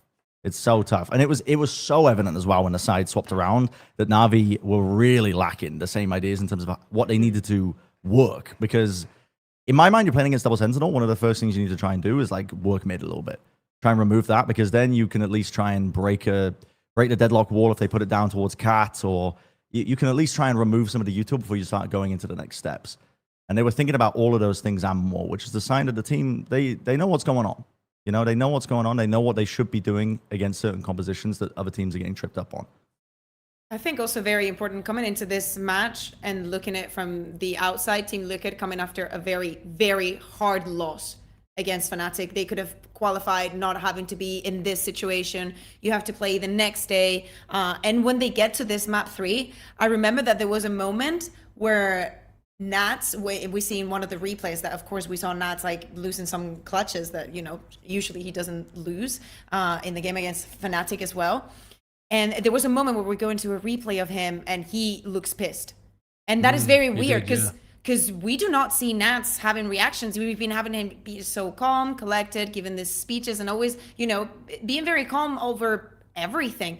And I remember that after that, he had like, kid you not, 5-6 terrible rounds, as in he was not him, you know, like you would not see him moving the way that he was moving, because many times you would see Team Liquid needing that kind of push, that kind of rush, and you would see Nats running onto site, killing 3 people on the way, because it's Nats, because he can do that. But on Ascent, he could not do that. And it was such a good sign to see that it was actually the rest of his team that, you know, managed to be like being the ones of, okay, we're going to do this for you this time around.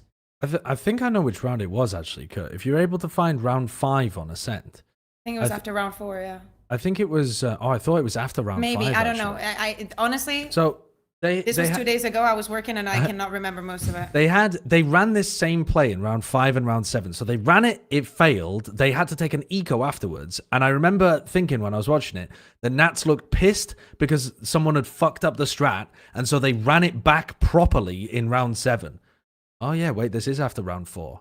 Okay. Well, okay, maybe my narrative is slightly off then here. No. It But- was one that he looked pissed. It's not this one. Oh, This it is wasn't not the this one that I mean, okay. at least. So this was no, it's all right. Kurt, keep playing it though for round 5 if you wouldn't mind. I think you're in the right spot there, or maybe you weren't. I don't know. But the round 5. Okay, so they do this B main hit, right? But Kiko, this is clearly not supposed to be, in my opinion, an actual exec into the site. This is a play for B main, for B like mid to B control. Kiko started the round at top mid, and somebody in the pack of 3 has decided to make a call, I would imagine, to actually hit the site because they met no resistance. There was nobody in mid, there was nobody in market, and it's a play for mid and market. And they've decided we've taken so much space for free here, I think we can go into site. But Kiko's nowhere near, has no opportunity to do a paranoia, and wasn't set up for it. And Nats was actually walled off in B main as well. And I seem to remember, you can just skip all of this post round because it's just Kiko saving. But it might have been in the replay of the reaction there, but they ran it back in round 7, and the point of it was that they were going down mid to fight an op if it was there, to clear the op out of the way, to go through market, and then they would reset back, and then you've still got 2 players controlling the extremities of Kiko and Nats.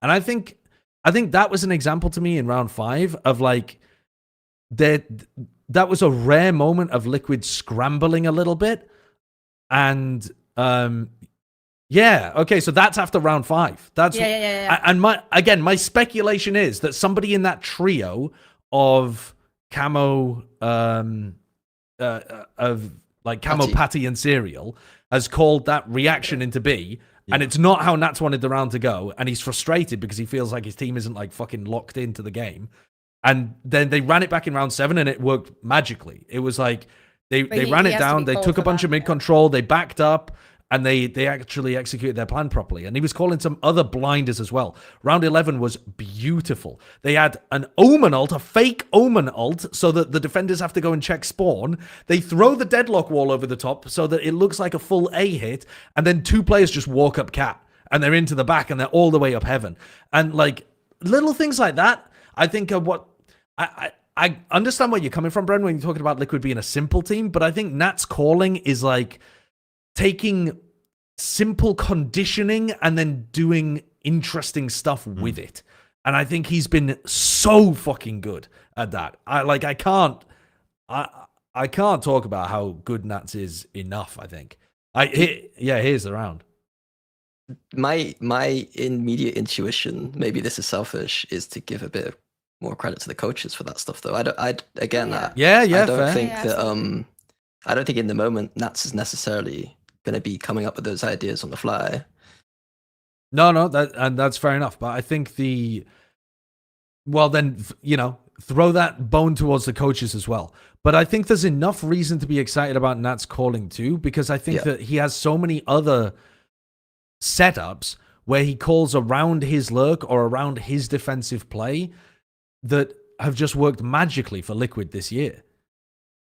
I think everything works so nicely with this team. All of the EMEA teams, not named like Fnatic and Heretics, should be looking at Team Liquid and figuring out what they've done to make this successful.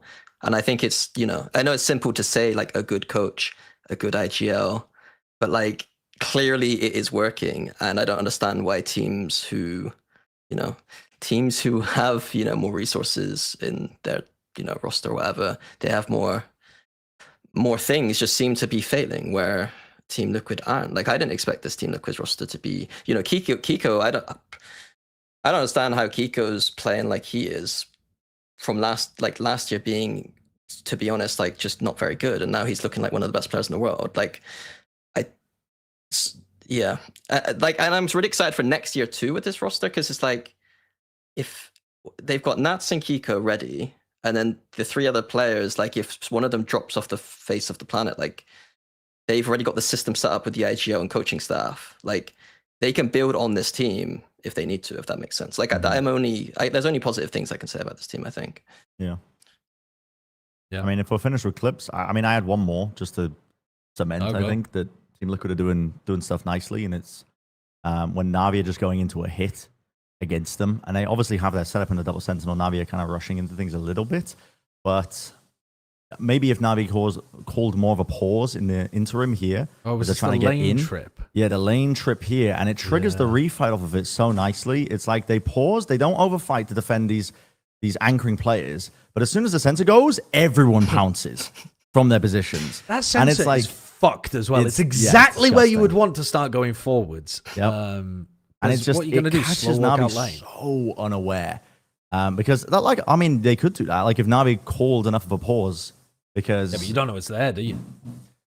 Yeah, but when you're getting bogged down that much and there's anchoring players, and you know that they have CT and mid control, it's probably should be causing a pause to try and refight some of them so they can't set up and flood defend. But it was just a cool idea. I don't know. It's that's what I mean by Team Liquid keeping it simple. Is that they're ready to jump on opportunities when they present themselves, but they keep it usually pretty simple enough that everyone can execute. I think that's one of the key wins, like one of the key things that teams should really focus on, I think, is just keep your ideas simple, because at that point it's easy to execute off the back of it. Should we play the Nat speech? It was a good speech. I don't know if you got it. You didn't see this? I have it. It's a good one, man. So this was right before the game. This was after. No, it wasn't. Sorry, this was the day before or something. It was after their loss to Fnatic, and he's talking about. I think you couldn't get a better example of how the experience from one player can set them up to be a good leader for other more like rookie players coming up. Because he's talking about his time on Gambit and how like the lessons of that he's passing on to Liquid. I was in the exact situation in Gambit where we had an exhausting game. Game that was fully lost because we didn't rest. We were tilted because we lost. We didn't qualify, and we were thinking about yesterday's game that we could be there. We are not there. We need to accept that, because I'm telling you, I did not forgive myself for being not 100% of the next game, and you guys will have the same if you not listen to what I'm saying. Forget what happened right now. It happened. Every one of us got that experience. That's amazing experience. Without this experience, you cannot become a champion. That's needed experience to be. But tomorrow, after this experience, boys, we're either going very high right now and we're beating all of the opponents that is going to be in lower bracket, or we let the emotions, let the results take control of us, and we just instantly lose the game. There is do or die tomorrow. I love the way that he reframes the loss as necessary experience to win. Like that there has been no team that's been a champion that just kind of like waltzed through without losing ever. Sentinels 2020. Sure. Yeah, that team did really well in the later tournaments. They did become champions. Well, they won a Masters. Masters. Yeah. Sorry. Well, No, they and did then- win a trophy. Yep, they won a trophy and then they weren't good again for 3 years. So that might have been part of the problem. Yeah, but actually. that was not your initial statement. No, fair enough. Fair enough. You did find the one exception that I think proves that it is a general rule. Liquid are facing up against BBL for the spot. So Liquid plays BBL in the qualification game to define who the last team is to go to Toronto. We have all other 11 teams locked in, and it's just between Team Liquid and BBL. So let's focus in mostly on BBL here. They ended up beating Foot. They eliminated Foot, beating them twice. Close games, honestly, both times that they faced them recently. We got the ridiculous, what was even the score? 25-23 on Ascent. Last time they played. Yeah, 25-23, yeah. Yeah, which was ludicrous. And we got Ascent again. This time it was only a 13-10. Very disappointed. But Haven and Ascent were extremely close. What's your feel on BBL? Can they do it? Are they the team to be able to rob Liquid of their spot? I mean, from what I remember, again, I haven't been watching EMEA in stage 1, but Foot don't really opt into operators that much, right? No. Not as much.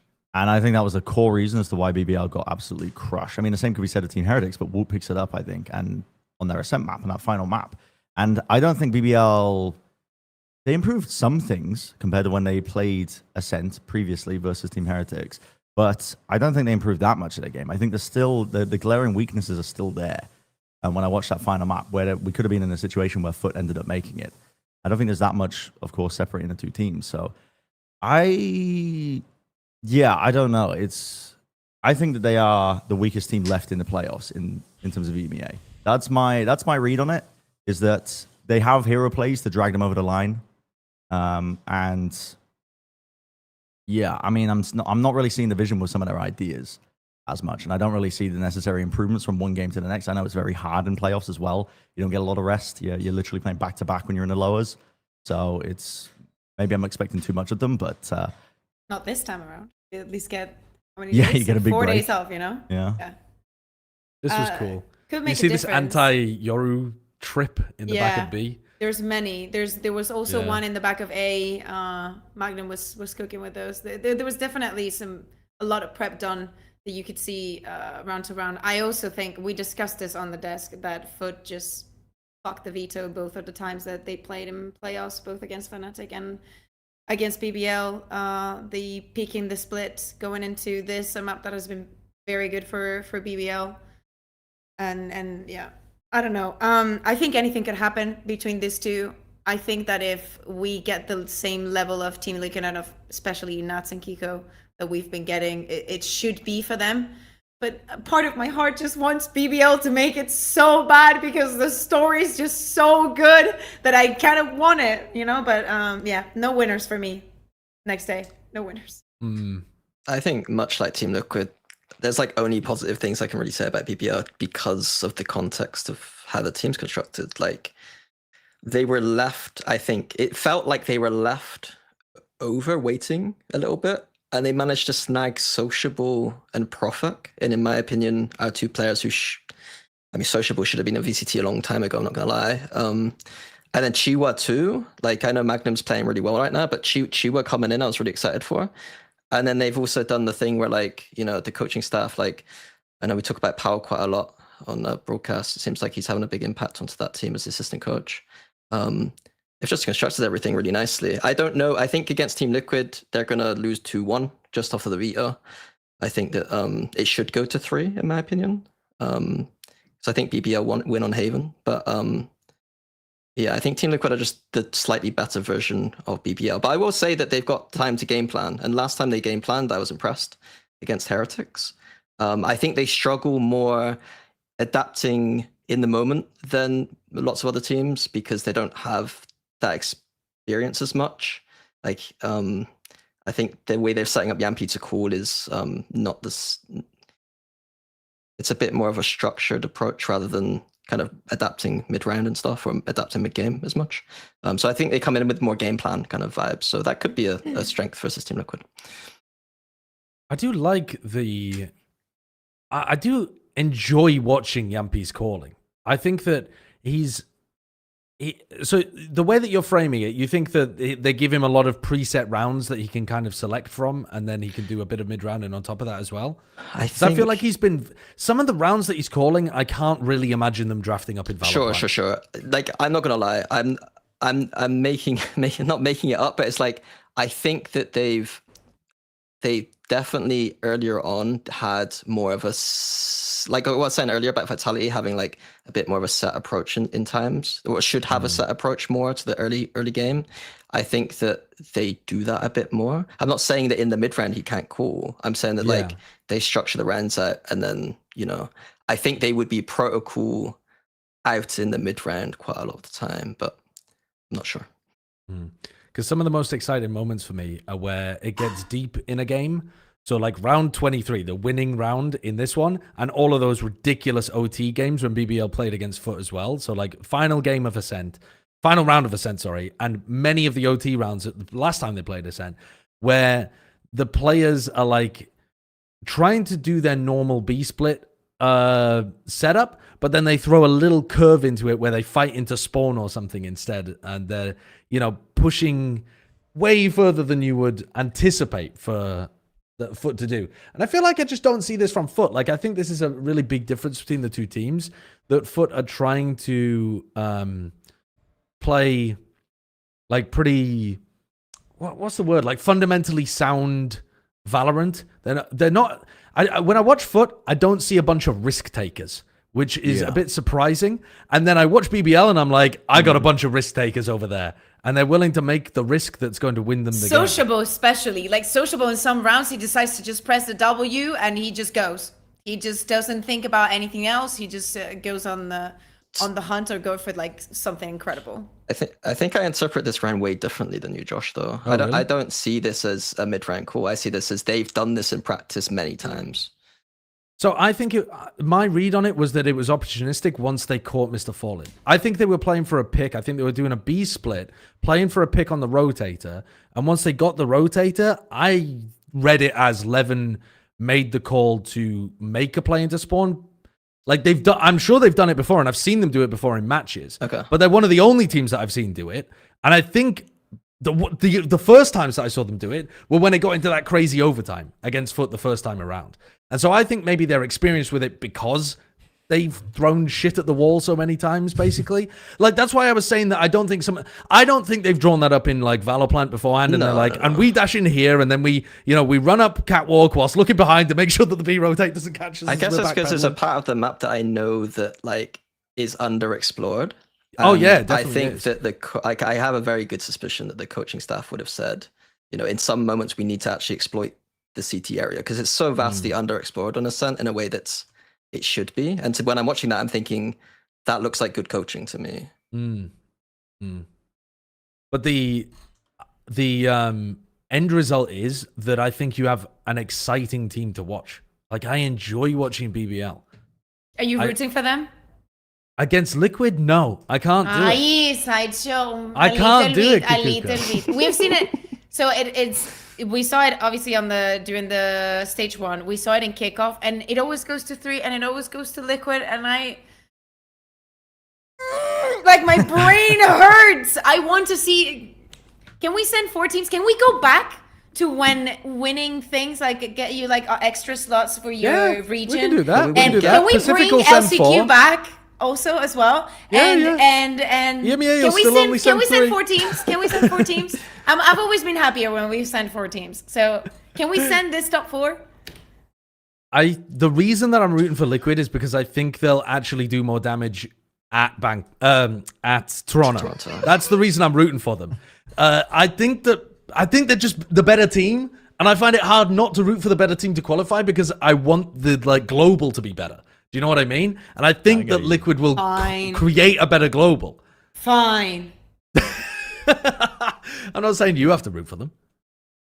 Honestly, like I'd be happy. Like I think it's going to be a very good match. I really, really like the matches that we've gotten in playoffs. I was happy enough to not be working the first day of the lower because for the rest, I think that they've been absolute bangers. Like the last day that we had on Sunday, we've been going through all of the games, but they've been so fucking interesting. And going to the third map, we've been seeing so many cool things and people really being tested. And after the entirety of the stage, I think that's what we wanted. So I'll be happy whomever goes. But I'd be a little bit happier if it was BBL. That's it. That's Yampi it. versus his former team. Yes. We've lost them twice prior. Dude, the storylines are nice. I mean, can you really go for former team at this point? Who did Yampi actually play with? Nats, Kiko. Former org, I guess. Wait, was Kiko there? Yeah, he was. I can't remember. Yeah, it was last year, no? But it's all lost in the haze of time to me. I'm not gonna lie. Okay, VCT. Yeah, 2024. He was in a roster with Nats, Kiko, and Mystic and Enzo. So that's all right, fair enough. Yeah. Fair enough. That was a roster for Liquid. All right, let's move on. We haven't talked about Fnatic, but I want to loop the Fnatic talk into the prediction of their game in the upper bracket final because I think that's going to be a more interesting way of framing it. So first of all, before we get into that, we've got to do our viewer report card check-in because the viewers get to they get to vote on all of the matches that we had as our match of the week. I mean, I think it was literally just all the matches basically. So the first match, the Pacific match of the week was DRX versus PaperX. So first of all, you had to predict this game. Of course, you were on the train. Of course, the train destroyed DRX. It blasted through Korea. The train through Busan, not the train to Busan. And then I last love week's that movie. last week's EMEA match of the week was Fnatic versus Foot, which I think you go for the favorites here. 85% of you though is wild, but you were correct. So who am I to doubt? And then we had a bonus EMEA match of the week, which was Heretics versus BBL. Wow. And 90% of you went Heretics, which I think makes sense, but I do think BBL put up more of a fight than the 90% would indicate. And so you got all 3 correct. This is the first time I can ever remember that the Timmies got all 3 of them correct. No way. What did they get? What do they get then? An A+. You get, And that's it? you get, they get a better sticker. They get a better sticker. It's Dan the Penguin looking over his shoulder, kind of like giving you the With bedroom the champs, eyes yeah. with his champs. Bedroom hoodie on. eyes. Isn't it? This guy is that is I not don't bedroom think eyes. he's giving bedroom eyes. Yeah. Is About that? the penguin? Um. This is my co-caster? I don't know. I'm the one that got nervous laughter. No, guys. the Vitality B got me, so I don't know. I've got a love-hate relationship with that penguin. You can check back in on the community tab to vote for the EMEA matches, which I think you'll be able to vote for. Well, both of them that are listed currently. So Heretics versus Fnatic upper bracket final, and Liquid versus BBL, the qualification game at least. So let's start with the Heretics versus Fnatic one. Heretics are playing against Fnatic, upper bracket final. Let's see who we went for. Oh, I'm not feeling great about. I wasn't even paying attention. It doesn't matter.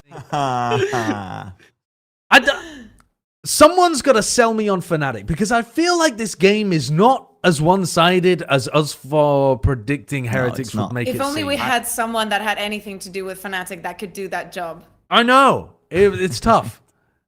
Maybe you don't swap. Okay, so Fnatic did lose both pistols and threw multiple post plants on C against Heretics last time they played on Lotus specifically, so they probably should have won that map. But I mean, Heretics.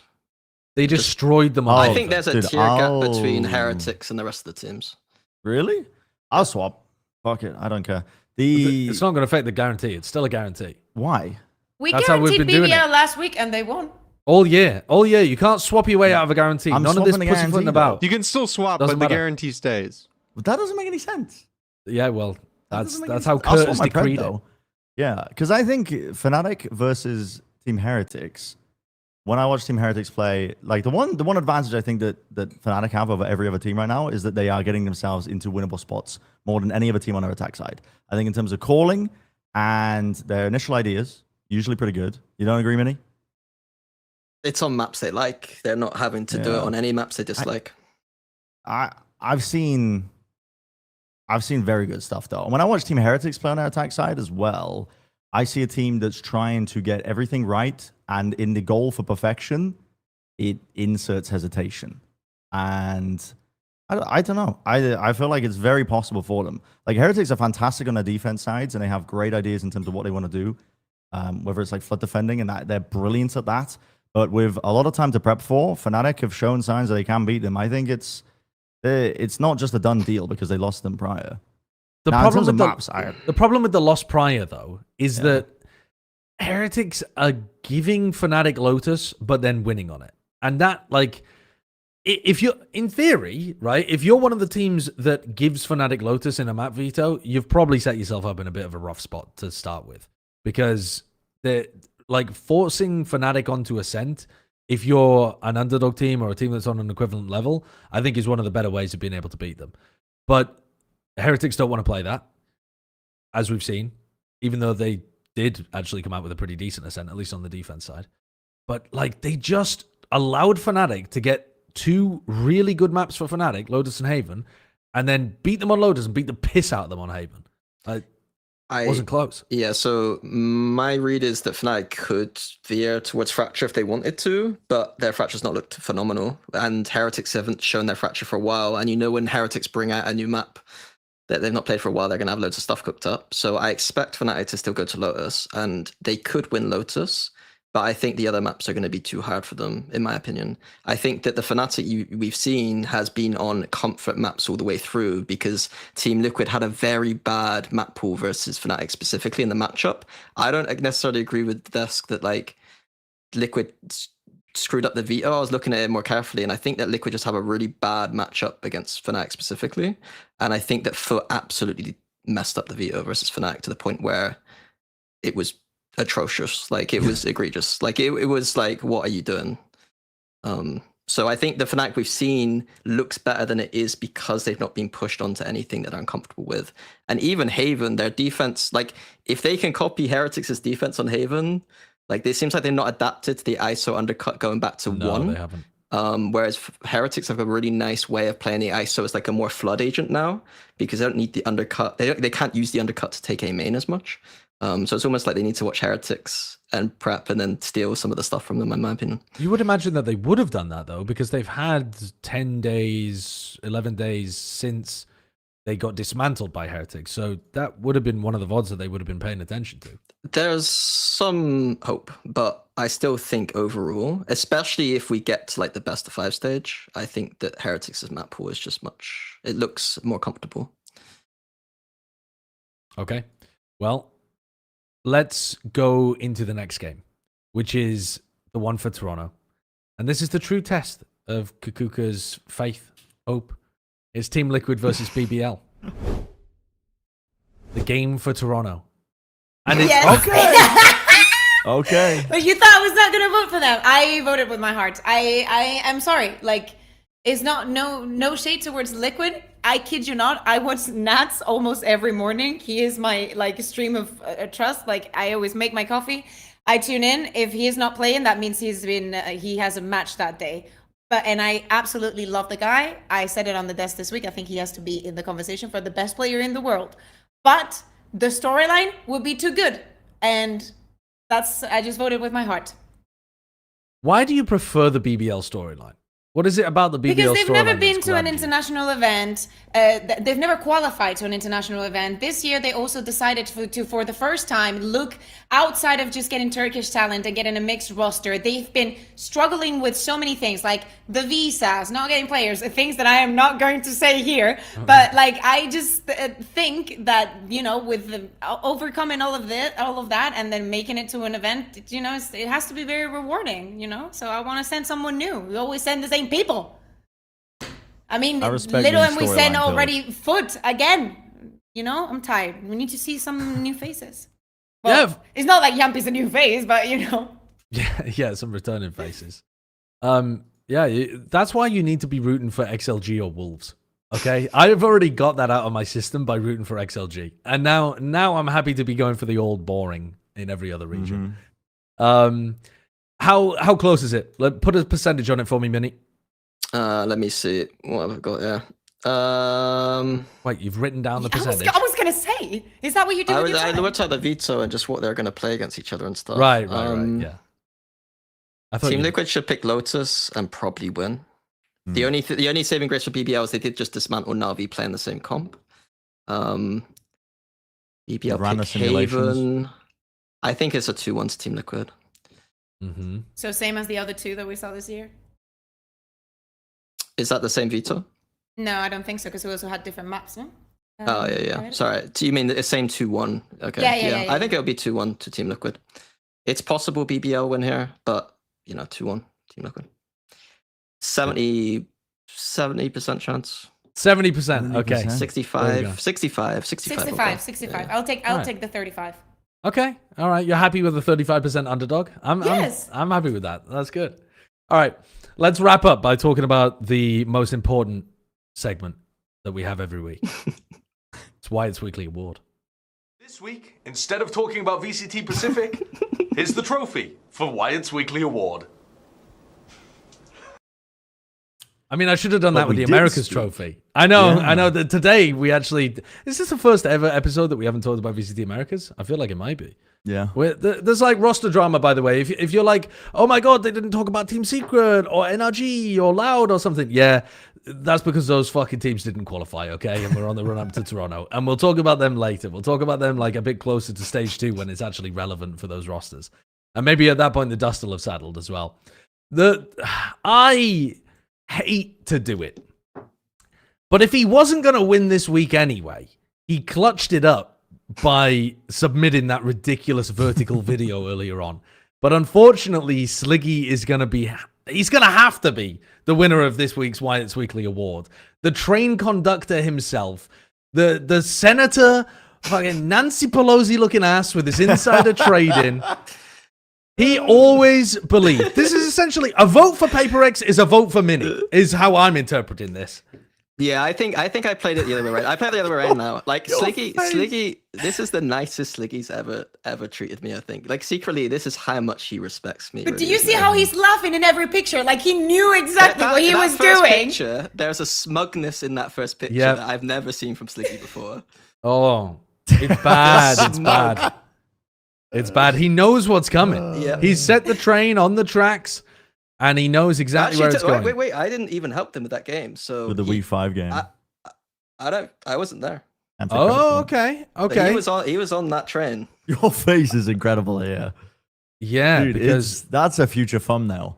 Yeah, and guess who won? Fucking. Wait, no, that one Gen.G did win, didn't they? Wait, which game is that? Week 2. Wait, I was the only one that was correct that week. Bro, yeah, Sliggy's been on the train way before I was even involved. I don't know what you guys are talking about. He has been. No, Sliggy an apology. You know what? I think you're right. Sliggy has been on the train for longer. There's no insider trading. If anything, I boarded the train because of the momentum, and if you know, whoa! I didn't have any fucking momentum until you joined. That's the whole point. That's true. He was going for PaperX, and they were losing. Sliggy had some aura where I could feel it a little bit. I don't know what was going on. As soon as you got on the train, it started actually working. So maybe it's because Sliggy there was doesn't... nobody in the call room. Sliggy was conducting, but there was no energy. No fuel. Yeah. And then they were burning bodies out there as well. It's actually just corpses for miles behind. Not just the players hit by the train, the teams knocked out by the train, but also the bodies thrown into the coal burner. All right, well, that does it for us this week. Give us a toot and hit the subscribe button if you like. And toot is not the noise the trains make. Yeah, it is. That's the noise. Choo-choo, motherfucker. Choo-choo, not toot-toot. Toot-toot's the noise you fucking make when you sit down on a toilet. What are you talking about, toot-toot? I mean, it's pretty close, isn't it? It's like... Toot-toot. Yeah. It's pretty similar, man. It's pretty similar. Appreciate you for joining us, Mini and Kaquka. Thank you for having me. Yeah. Thanks for having Appreciate it. All right, subscribe. We'll be back next week. Are we confirmed doing like power rankings or top 20 or something next week, Kurt? We've got to be getting close to this. We'll figure it out. I don't know what we're doing, but we'll figure it out. It might be happening, okay? Maybe. It could be happening. All right, so we'll see you then. Goodbye. Bye-bye.